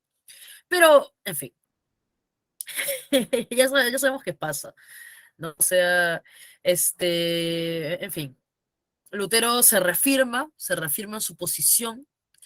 Luego está la idea de tomar prisionero a Lutero, pero hay uno de estos príncipes que va a esconder a Lutero. Pero a pesar de que Lutero se va a ser escondido y va a morirse de viejo, por decirlo así, mucho más adelante, Lutero ya se dio la mecha. Lutero ya encendió la mecha que estaban buscando estos príncipes, como les decía, que no todos están de acuerdo con someterse a la autoridad del Papa, con someterse a Carlos V y van a buscar su autonomía. ¿Ya? Entonces se van a desarrollar diferentes guerras de religión, ¿no? Me estaba olvidando de la llamada Confesión de Augsburgo, ¿no? La Confesión de Augsburgo es entonces, pues, el momento en el cual todas estas propuestas de Lutero van a estar escritas. Esto lo hace Felipe de Melanchthon en 1530, ¿ya? Sé que por acá no está, pero no está por acá, igual tenlo en cuenta ya. O sea, luego de todas las dietas, luego de todas estas asambleas, ¿ya? Finalmente, Felipe de Melanchthon va a compilar todos los principios del protestantismo y va a estar escrito, ¿no? Esto lo va a hacer Felipe de Melanchthon en 1530. Y una vez ya estén todos los principios del protestantismo escritos, en todo caso, esto ya permite que sea oficial la ruptura religiosa, ¿no? Seguimos hablando del Sacro Imperio Romano Germánico, ojo. Entonces, por un lado van a estar los príncipes que apoyan a Carlos V, que siguen con la idea de el catolicismo, y por otro lado más bien van a estar los príncipes que han abrazado, que se han convencido que les conviene la postura de el protestantismo. Entonces ahí comienzan las guerras de religión. Por un lado está la Liga de Esmalcalda, que es la Liga de los Príncipes Protestantes, ¿ya? Y por otro lado está la Liga de Nuremberg, que es la Liga Católica, que es Carlos V con los príncipes católicos alemanes. Finalmente llegamos a la paz de Augsburgo, recién en 1555, ¿ya? Para que saques tu cuenta, porque las tesis se escriben en el 17. Luego están las diferentes dietas, ¿no? Donde convocan a Lutero, donde luego lo van a excomulgar a Lutero, luego donde te digo que finalmente se va a compilar todos los principios del protestantismo, luego ya cuando hay estos príncipes que quieren ser protestantes, comienzan pues las guerras entre la Liga de Esmalcalda y la Liga de Nuremberg, y finalmente se da la paz de Augsburgo en 1555, ¿no? ¿Quiénes ganan, profe? Por esta paz de Augsburgo, no te olvides que justo hay una pregunta sobre ello. Es la paz religiosa, aunque yo diría entre comillas, porque una vez aparezcan los protestantes, van a seguir en otras partes de Europa, porque ahí viene lo que te decía, pues, ¿no?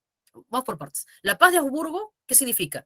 Que los príncipes alemanes pueden elegir qué religión va a ser la que ellos adopten en sus estados. Obviamente, como los príncipes quieren ser protestantes porque les conviene, porque ya te imaginas qué pasa en todos estos territorios donde los príncipes se han convertido al protestantismo.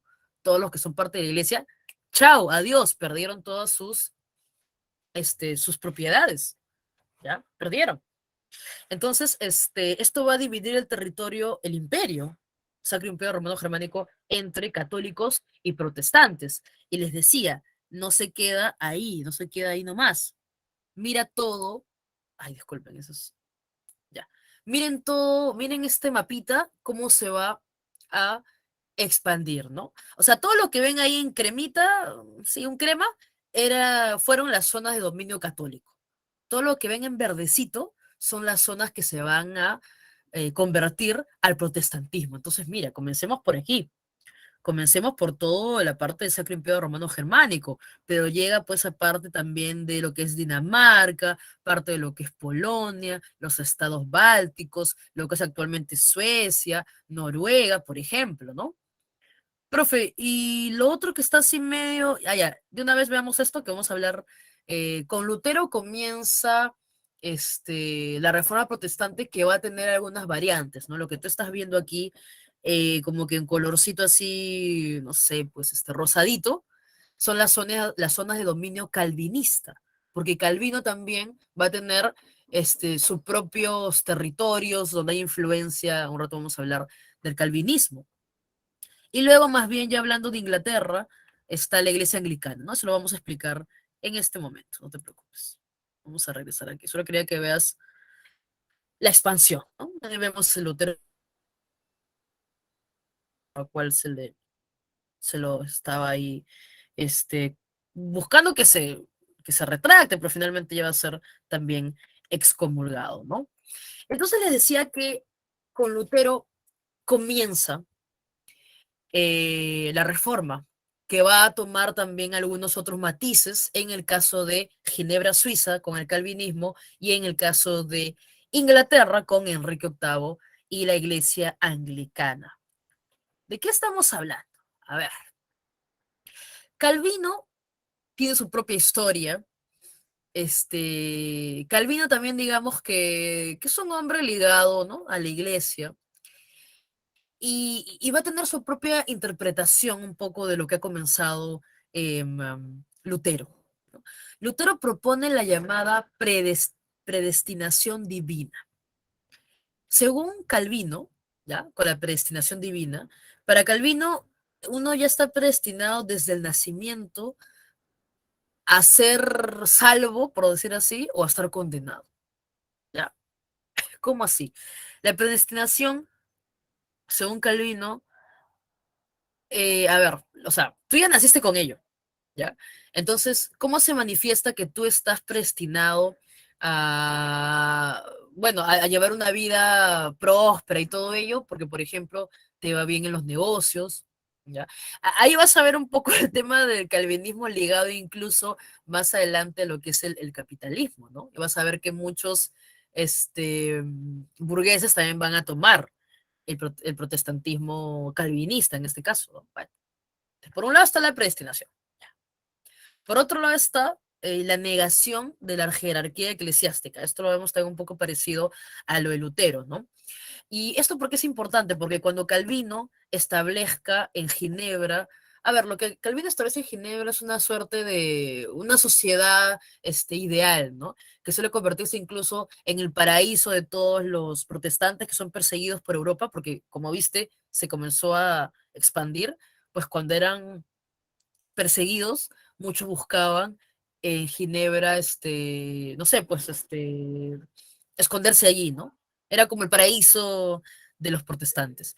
Pero a Ginebra se vivía el calvinismo de una manera muy, intensa, vamos a decirlo de esa manera, porque, a ver, lo primero, cuando Calvino llega allí, tiene sus seguidores, propone, explica un poco cuál, ¿no? En su obra está explicado, ¿no? Las instituciones de la religión cristiana, se disuelven las jerarquías que hay y simplemente él eh, establece la figura de los pastores, ¿no? Es que a ti te sonará, o sea, te debe sonar, ¿ya? Porque actualmente seguro ustedes, muchos vienen de familias que son, acá cómo les dicen, acá le dicen algo así como que evangélicos, a veces, ¿no? Bueno, principalmente son protestantes, pero el término de evangélicos ya se imaginan por qué es, ¿no? Por la importancia que ponían tanto Lutero como Calvino en que debía interpretarse de manera libre la Biblia. De ahí viene el término de la importancia que tanto tiene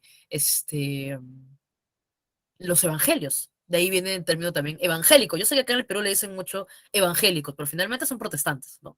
Bueno, le decía entonces que en este lugar, en Ginebra, Calvino omite, ¿no? Elimina todas las jerarquías eclesiásticas y él admite su propia jerarquía, ¿no? Están los pastores, los doctores y luego los ancianos que vienen a ser como una suerte de diácono, ¿no? Que quizás habrán escuchado en algún momento, ¿no? Entonces, él va a establecerse, va a gobernar ahí en Ginebra, va a establecer esta, estas figuras, como te digo, de los pastores, los doctores, también creían que solo dos sacramentos en la libre interpretación de la Biblia, y finalmente, este, va a ser el núcleo, ¿ya?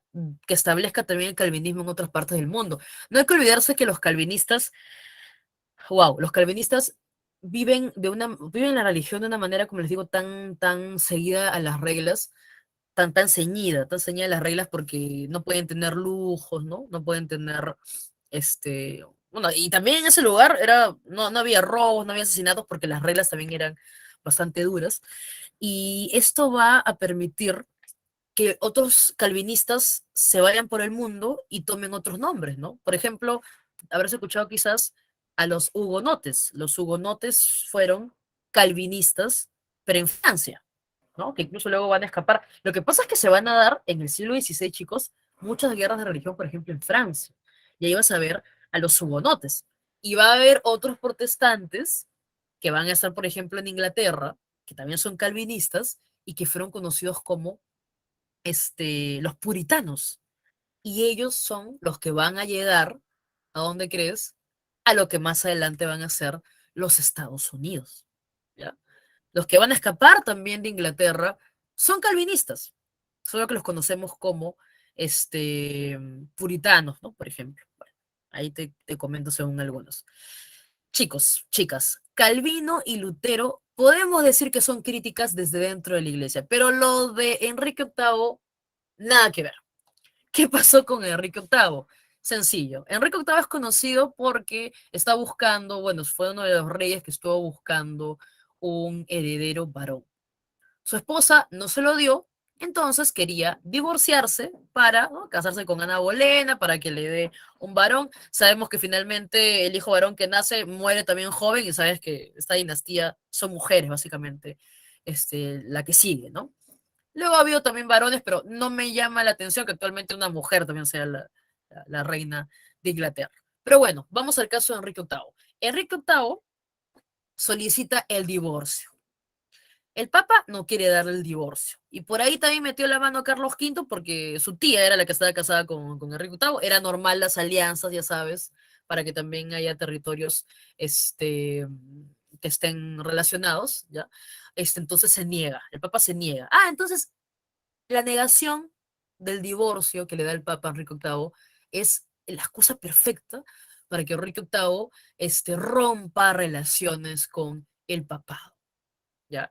En ese tiempo en Inglaterra ya existía el Parlamento, ¿ya? Y finalmente Enrique VIII va a recibir en 1534 a través del Acta de Supremacía ser reconocido como cabeza, como jefe de la Iglesia Nacional Inglesa, que se llamó la Iglesia Anglicana. Ojo, la Iglesia Anglicana tiene muchos ritos, mucha similitud a la Iglesia Católica. La diferencia es que el rey o la reina en ese caso es la cabeza de la Iglesia Nacional.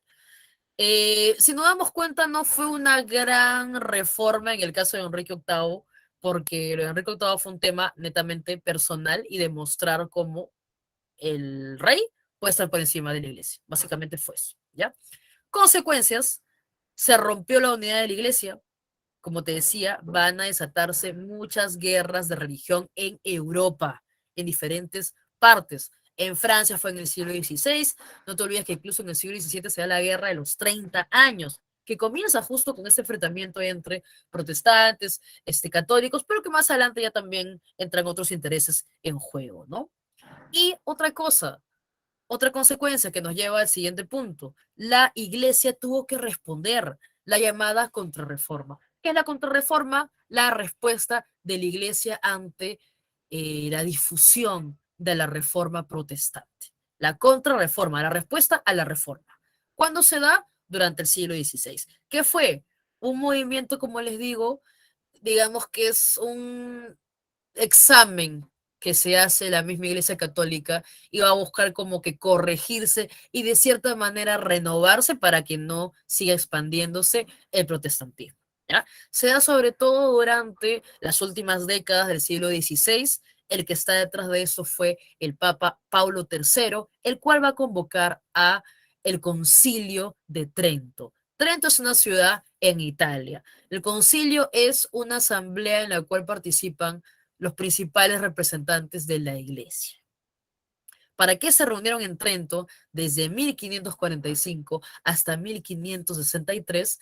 Para discutir, ¿no? Justo lo que estaba ocurriendo y cómo la iglesia podría reorganizarse y cómo la iglesia podría responder a estas críticas que comenzaron con Lutero. ¿Se acuerdan que Lutero hablaba que solo, y también Calvino, que solo dos sacramentos? Pues en Trento se reafirma que son 7 los sacramentos que tienen que respetarse.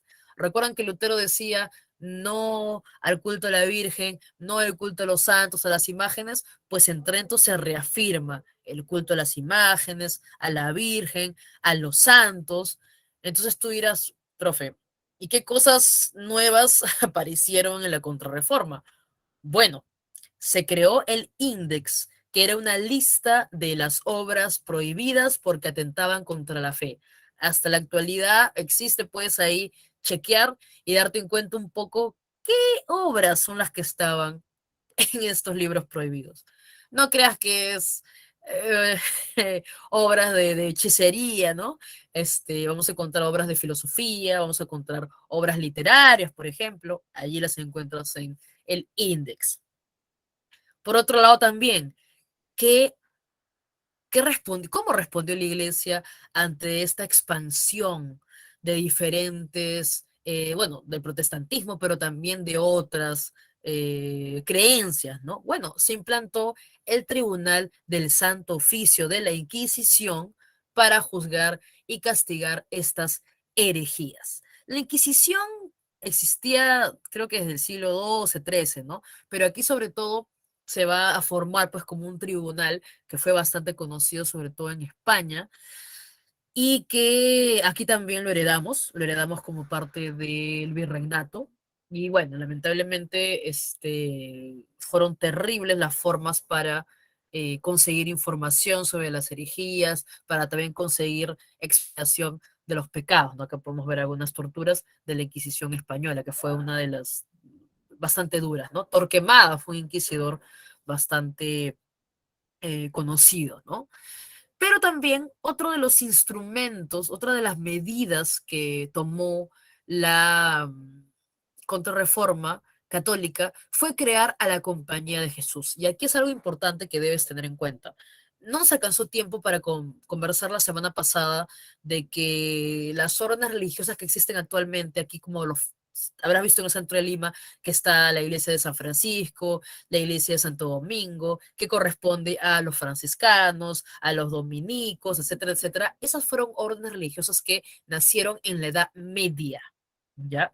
Pero la orden religiosa que nació en la Edad Moderna fue la Compañía de Jesús, que tú los conoces como los jesuitas, ¿ya? La Compañía de Jesús tiene este nombre porque está organizado casi como si fuera un ejército, ¿ya? Su fundador fue Ignacio de Loyola, su objetivo fue justo ser este instrumento para que el Papa pueda volver a tener la autoridad. ¿Y por qué es importante los jesuitas? Porque los jesuitas solo responden al Papa. Los jesuitas no responden al rey. Tienen un voto de obediencia al Papa. Y eso va a ser muy importante, porque los jesuitas aquí en el Virreinato del Perú, como en otras partes del mundo, pero nos interesa porque la próxima semana vamos a ver historia del Perú, los jesuitas aquí estuvieron a cargo, por ejemplo, de los colegios. Los jesuitas aquí tuvieron las haciendas mejor organizadas y más productivas. ¿Ya? Lo cual va a hacer que los jesuitas tengan como se dice, un objetivo, ¿no? O sea, en cualquier momento algo van a hacer los jesuitas, ¿no? Sobre todo porque ellos responden al Papa principalmente. Entonces, cuando veamos un rey que quiere imponerse, sobre todo pues en la época de los Borbones aquí, en el siglo XVIII, por esa razón es que luego los jesuitas lo van a expulsar, Los van a culpar de muchos boicots, de muchos complots, pero principalmente es por todos los bienes, propiedades que tuvieron los jesuitas y también porque se encargaron de los colegios. Y es muy importante ahí qué les están enseñando, ¿no? ¿Qué les están enseñando a estos jóvenes caciques también, por ejemplo, ¿no? Bueno, ahí está el símbolo de la compañía de Jesús. Perfecto. Dicho esto, nos vamos a otro proceso muy interesante. Aquí también son dos procesos que van de la mano. Por un lado es la expansión europea, que va de la mano con la formación de los imperios coloniales, ¿no? Va de la mano. Siempre hay algunos temas que vamos a estudiarlos de la mano, ¿no? Siglo XV, recuerda que se ha tomado Constantinopla y míralo más como un bloqueo, ¿ya? Míralo más como un bloqueo que no permite que hagamos nuestra ruta clásica, ¿no? Acá está, ¿no? El bloqueo, está bloqueado. No puedo hacer mi ruta clásica del Mediterráneo si quiero comerciar con Oriente. Entonces, si yo quiero, porque acuérdate que se está desarrollando el comercio, ¿no? Del siglo XIII. Ya para el siglo XV, la burguesía está consolidada, pues, ¿no? Como un grupo económico. Entonces, se dedican al comercio y lamentablemente, pues, por el bloqueo de Constantinopla, no puedo yo realizar mi ruta por el Mediterráneo. Entonces, ¿qué se va a buscar? Nuevas rutas. Está bloqueado el Mediterráneo por los turcos, voy a buscar entonces nuevas rutas para poder llegar al oriente. ¿Cuál es el tema? El tema es que qué tipos de mapas se conocen para ese tiempo, ¿no? Es verdad que se ha desarrollado mucho lo que es el conocimiento náutico, se ha desarrollado la brújula, el astrolabio, hay muchas innovaciones en lo que son las embarcaciones, eso es verdad, pero también hay algunos mapas, ¿no? Que nos muestran, bueno, que la ruta es bordeando el África, ¿no? En todo caso. Pero también sabemos que hay algunos mapas que más bien no reconocen, ¿no? El territorio de lo que fue América. Y por ejemplo, Colón piensa que si se va en esa dirección, va a llegar a lo que es el Japón, ¿no? Ignorando que más bien allí hay un territorio que se llama América. ¿Ya? Bueno, solo se lo menciono, ¿no? ¿Quiénes son las dos naciones que van a estar a la vanguardia de estas exploraciones, de estos viajes que son importantes porque se están buscando nuevas rutas para llegar al Oriente? Son dos, Portugal y España. Y aunque no lo creas, esto comienza en el siglo XV, siglo XVI, hasta el siglo XVII. Y el siglo XVI es el mejor siglo que pudo tener España, ¿ya? Obviamente ya sabes también por qué va a comenzar a explotar los territorios americanos. Pero más bien concentrémonos en qué llevó a Portugal y qué llevó a España a que se lancen a apoyar estas campañas, como se dice, ¿no? De exploración. ¿Ya? Son distintos, es un poco distinto el contexto portugués y un poco distinto el contexto español. Por un lado, en el contexto portugués es netamente el conocimiento que se va desarrollando, ¿ya? Por ejemplo, Enrique el Navegante, que es pues hijo, ¿no? Creo que es de esta dinastía de Avis, si mal no recuerdo. A ver, vamos por partes. Lo que quiero que entiendas es que en Portugal lo que los lanza, lo que los arroja a realizar estos viajes es porque aquí en Portugal se estaban difundiendo mucho los conocimientos náuticos. Incluso existía un círculo de, vamos a decir, intelectuales, ¿no? Conocido como la Escuela Náutica de Sagres, ¿ya? En 1417, que justo es creada por el hijo, pues, del rey de Portugal, Enrique, conocido como el navegante, porque se sabe que el mismo Enrique el Navegante sabía utilizar muy bien el astrolabio, o sea, era una persona muy cultivada en lo que son los conocimientos náuticos. O sea, quiero que entiendas que Portugal tiene que ver sobre todo porque se ha desarrollado mucho los conocimientos náuticos, o sea, en navegación, principalmente. Entonces, hay un interés, como hay muchos mapas también que se manejan, hay un interés por hacer la ruta de bordear el África. Es el caso portugués, principalmente. ¿Ya? Portugal lo vas a ver bordeando el África porque tienen mapas que le muestran que por ahí sería la ruta ideal. Por eso vemos exploraciones como la de Bartolomé Díaz, que llega hasta el sur de África, hasta lo que es el Cabo de las Tormentas. Luego vemos a Vasco da Gama siguiendo esa misma ruta, pero él llega hasta lo que sería Calicut en la India, estableciendo la nueva ruta de las especias, que antes era por parte también del norte de África, el Mediterráneo. Y finalmente tenemos a Pedro Álvarez Cabral, que iba a seguir la ruta de bordear el África, pero se va más hacia el occidente y llega hasta lo que es Brasil, ¿ya? Por eso es que en Sudamérica hay una parte donde se establece la corona española y otra parte donde se establece la corona portuguesa, la razón por la cual en Brasil se habla portugués, ¿no? Pero ¿cuál fue? Ahí está el mapita. Pero ¿cuál fue el caso español?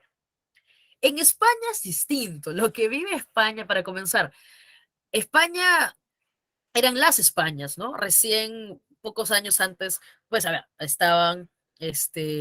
se habían casado los que conocemos como los reyes católicos y habían comenzado a unificar el territorio. Yo te había mencionado que en España estaban también colonias judías, estaba también la presencia musulmana. Entonces los españoles, para ellos, el siglo XV es una época en la cual se va a desarrollar la llamada reconquista cristiana. Ellos le llaman reconquista, ¿no? Así le llaman. ¿Por qué? Porque van a recuperar su territorio tanto de musulmanes como de judíos, ¿no? Por un lado, los judíos los expulsan y por otro lado vencen. Esta es una pintura conocida como la rendición de Granada, ¿no? Donde Boabdil le va a enviar, les va a entregar, o sea, este último gobernante musulmán les va a entregar las llaves de la ciudad, como si se rinde, ¿no? Por decirlo así, se rinde. Entonces, en el caso de España, es porque sentían que estaban con una racha, ¿ya? Los reyes católicos dicen, estamos con una racha, hemos expulsado a los judíos, hemos vencido a los musulmanes. Este es el momento para expandirnos. Dios está de nuestro lado. Por algo no se llamaron, se conocieron como los reyes católicos, ¿no? Fernando de Castilla, perdón, Isabel de Castilla y Fernando de Aragón, ¿no? Les cambié los reinos, mil disculpas. Isabel de Castilla y Fernando de Aragón.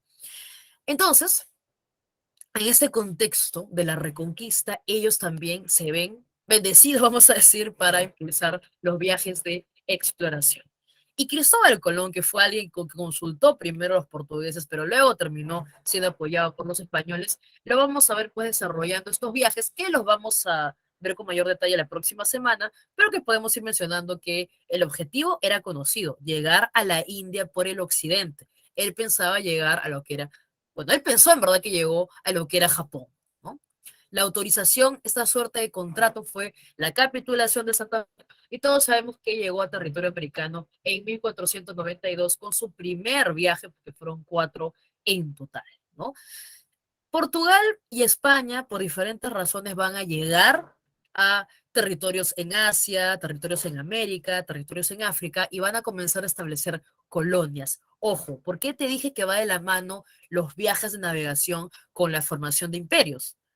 Justo por eso, apoyaron viajes para encontrar nuevas rutas, pero al descubrir, entre comillas, porque sabemos que no se descubren esos territorios, ¿ya? Eso ya lo sabemos, por favor, que te quede bien claro, no se debería celebrar el descubrimiento de América porque América siempre estuvo allí. Y en todo caso, los vikingos fueron los que llegaron primero. ¿Ya? En fin, regresemos aquí. Cuando llegan a esos territorios, van a comenzar a establecer colonias. Y por ejemplo, Portugal establece en América la colonia, lo que es Brasil, en África, Senegal y el Congo, en Asia, pues Calicut, Macao, en el caso de España, en América está Nueva España y el Perú, ¿no? Florida también, Cabo Verde y Túnez en África, Filipinas en Asia.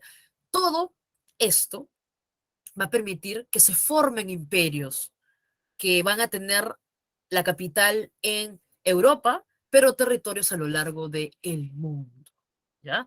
Además del viaje de Colón, también vinculado a la corona española, tenemos el viaje de circunnavegación comenzado por Hernando de Magallanes y culminado, porque no Magallanes muere en medio del viaje, culminado por Juan Elcano. Circunnavegación significa la vuelta al mundo, básicamente, ¿ya?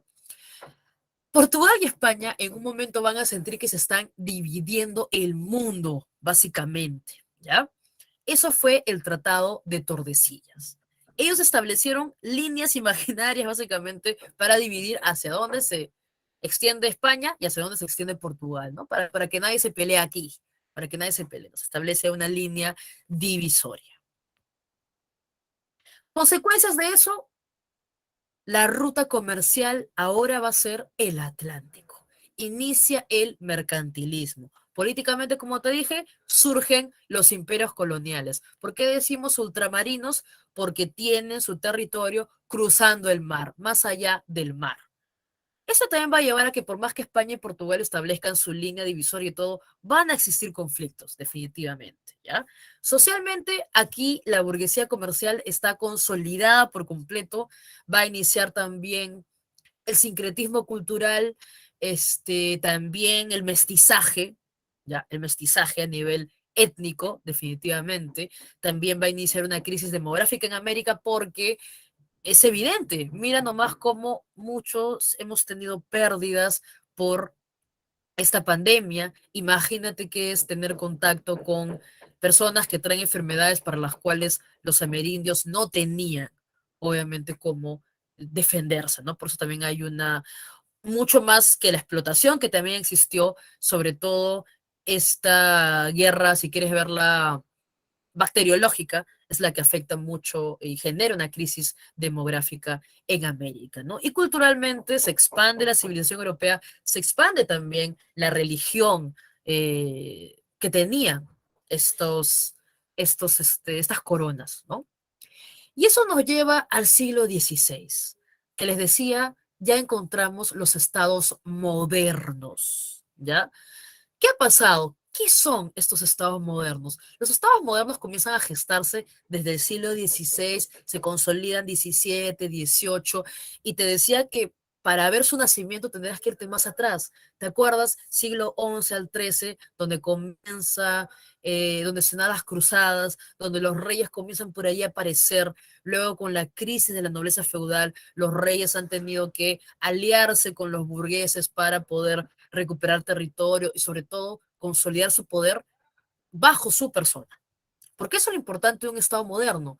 Es el rey que va a justificar su poder y toda la gente tiene que rendirle hasta culto, ¿no? Si quieres verlo de esa manera, porque el Estado moderno, que vamos a conocer como en un principio la monarquía autoritaria y más adelante como el absolutismo o las monarquías absolutistas, fue el sistema de gobierno.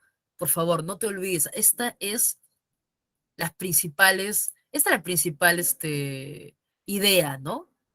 La concentración del poder. Eso es lo más importante, porque todo el poder reside en la figura del rey. Estado moderno, sistema de gobierno en lo cual se concentra el poder político, económico, militar, religioso, todo en manos del monarca, todo en manos del soberano. Profe, hay ejemplos un poco para entenderlo, por supuesto. Está la monarquía francesa y está la monarquía española. Son los dos casos que vamos a estudiar de manera muy rápida el día de hoy. ¿Por qué razón aparecieron los estados modernos? Ya te lo mencioné, crisis de la nobleza feudal, se fortalecen los reyes, pero no ha sido tan sencillo, ¿ah? El rey, ¿de quién está rodeado? De una, o sea, ha tenido que estar por encima de la nobleza feudal, ¿no? O sea, ha tenido que someter a la nobleza, ¿ya? Acá también hay otra cosa que, bueno, le han puesto como características, pero yo preferiría que los separemos. Profe, ¿a qué se refiere? Los tres principios de el absolutismo. ¿Cuáles son?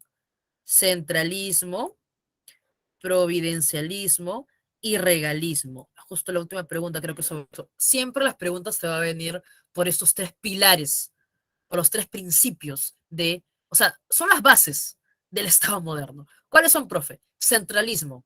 El mismo nombre lo dice. Todo el poder se concentra en el rey. Centro. El centro es el rey. ¿Ya? Segundo, providencialismo. El rey gobierna por derecho divino y ahí entra todos los trabajos de Bossuet, por ejemplo, ¿ya? La monarquía de derecho divino, la providencia es Dios lo dice, ¿ok? La providencia lo dice, ¿ya? El último, regalismo, y el más interesante, el poder del rey por encima del poder de la iglesia. ¿Qué significa eso? Por el regalismo, el rey podía elegir a los representantes de la iglesia en su territorio. Principalmente algunos cargos, ¿no? Él no elegía al Papa, obviamente.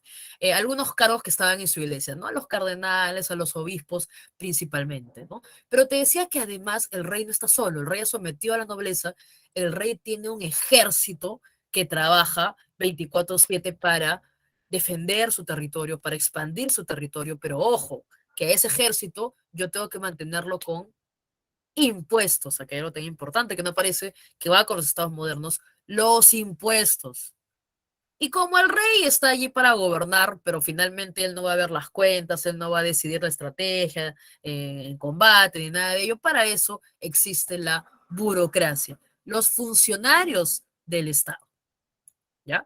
Aquí está el mejor ejemplo de rey absolutista, que es Luis XIV, rey francés. Acuérdate que su mismo sobrenombre es el Rey Sol, porque recuerda que para este tiempo ya se sabe que no hay un modelo donde la Tierra está en el medio de todo, en el centro de todo, sino más bien se maneja el modelo heliocéntrico, donde el Sol está en el medio de todo. Esto se conoce gracias a Copérnico, también es importante. O sea, el humanismo, el renacimiento también permitió que luego se siga renovando las ciencias también, la astronomía, la anatomía, por ejemplo, por mencionar algunas, ¿no? Bueno, se le decía Rey Sol porque ya se conoce el modelo heliocéntrico donde el Sol está en el centro de todo, por eso es el Rey Sol, el rey en el centro de todo, ¿no? Entonces acá tenemos, como les digo, en cuanto a lo que ayuda a sostener la figura del rey, está por un lado Bossuet con esta monarquía de derecho divino, por otro lado también está Thomas Hobbes, ¿no? Cuando Thomas Hobbes te habla pues del Leviatán, te habla de que es un caos, que nosotros podemos caer en un caos si no tenemos una mano fuerte, ¿no? Entonces, Thomas Hobbes te dice que hay que ceder la libertad, hay que ceder los derechos con los cuales naces a manos de un monarca fuerte, porque si no, todo se sume en un caos, ¿ya? Entonces, estos teóricos también sirven para justificar a los monarcas, ¿no? Te decía que un ejemplo es la monarquía francesa de Luis XIV, ¿ya? No podía haber existido un Luis XIV si no hubiera previamente una guerra a los 30 años, que te digo que comienza con una lucha que tiene que ver con la religión, pero luego interviene Francia, otras potencias, y finalmente casi consolida la hegemonía francesa en Europa. Creo que con la paz de Westfalia termina la guerra a los 30 años. Y luego vemos a Luis XIV, que centraliza el poder, tiene de su lado, su mano derecha, pues su ministro Colbert, que desarrolla lo que es el proteccionismo. No te olvides, los impuestos, lo importante que son los impuestos, va a desarrollar también una política mercantilista. Y es la época en la cual se va a desarrollar también las artes, las letras, y se construye el Palacio de Versalles. Por su parte, la monarquía española tiene a sus grandes, ¿no? Sus dos grandes representantes de el Estado moderno, el Estado absolutista, Carlos I, que lo vimos hace un rato como Carlos V, y su hijo Felipe II, en la época de la Armada Invencible. Nadie detenía a ejército español, ¿no? Bueno, con Carlos I sabemos que se dan las conquistas del territorio azteca, territorio inca, luego también la época del enfrentamiento con Lutero, luego la tolerancia, y con Felipe II se da pues la victoria sobre los turcos en la batalla de Lepanto y se crea la Armada Invencible. El siglo XVI fue el mejor siglo para España. Bueno, eso ha sido todo, repito, de una manera súper extremadamente breve. Por favor, no te olvides que en la Edad Moderna también se desarrollaron las ciencias, la astronomía con Copérnico, Galileo, ya se conoce los movimientos de la Tierra, no te olvides ya pues el modelo heliocéntrico, como te decía, en la medicina, Vesalio, todo el desarrollo de el conocimiento de la anatomía. Me había olvidado que el mismo Leonardo fue muy preocupado también en conocer la anatomía, también es algo muy interesante que regresa con el Renacimiento. La filosofía, Descartes. El tema del empirismo también viene justo por el tema de regresar a la experiencia, lo que uno ve en la naturaleza, también ello, ¿no? Y Bueno, más adelante también desconfiar ya de lo que son los sentidos, en fin. Y Molière también es un representante en cuanto a literatura en la época de Luis XIV, ¿no? En fin, eso entonces sería lo más importante. Sí, eso es lo más importante. Acá está. Hemos visto fin de la Edad Media y hemos enganchado con la Edad Moderna, pero solo hemos llegado hasta el siglo XVII, que es el siglo de apogeo del absolutismo, porque más bien el siglo XVIII ya es el siglo de la crisis del absolutismo, cuando nos toque hablar de, copiando esto, nos toque hablar de, perfecto. Uy. Bueno, cuando nos toque hablar ya del siglo de las luces y todo ello, ¿ya? Que por un momento Espera, me borré aquí.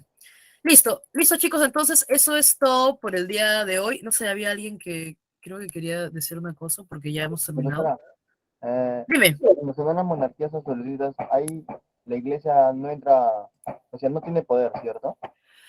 A ver, o sea, no es que no tenga poder, siempre recuerda que esa tensión, ciérrate tu micrófono, si no vamos a hacer mucha bulla, recuerda que siempre va a haber la tensión de poder monárquico y poder del papa, ¿ya? Solo que obviamente, digamos que en algunos territorios, como en el caso de España, que siempre se han vendido pues como católicos y todo ello, digamos que tenía más decisión el papa, ¿no? La iglesia, pero por ejemplo en Francia, no significa que no sean católicos, sino que el rey francés, sobre todo en la época de Luis XIV, la monarquía absolutista, decidía sobre algunos asuntos de la iglesia.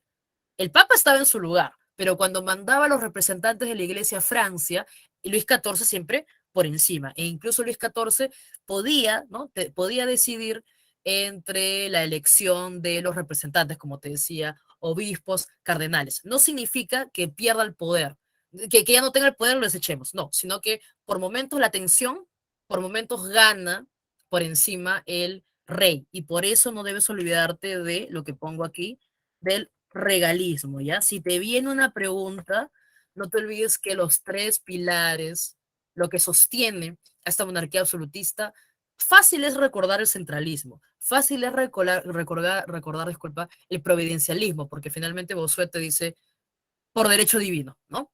Y no hay que renegar sobre eso, no hay que criticar eso, y eso recién ya viene en el siglo XVIII más adelante. Pero el regalismo es justo este principio que permite al rey estar por encima de la iglesia. ¿En qué casos? Cuando decide sobre representantes de la iglesia en su territorio. Ya te imaginas por qué, ¿no? O sea, siempre hay esta tensión, siempre existió esta tensión. En la Edad Media, pues ganaba definitivamente la iglesia. El comienzo de la Edad Moderna sigue la tensión y cuando hay monarquía absolutista gana, digamos, el rey, ¿no? Pero siempre es bueno, actualmente ya no tanto, ¿no? Pero siempre es al menos en esta época, pero existían las monarquías fuertes y todo, siempre ha habido una tensión entre el poder de la iglesia, ¿ya? Ok, listo chicos, ya me pasé como que 2 segundos. Saben que cualquier otra pregunta, por favor, tienen el multichat. Utilicen, es parte de lo que han pagado también para su ciclo. Ya utilicen el multichat. Ahí siempre va a haber alguien ayudándole y contestando. Ya me voy porque ya me pasé como que 3 minutos. Ya, chao chicos, chao, chao, cuídense, tengan una buena semana y abríguense porque yo ya me estoy también resfriando un poquito. Chao, chao, que tengan buena semana. Recién estamos lunes, ¿ah? La profesora. Chao, chao, chao, Cristian, chao.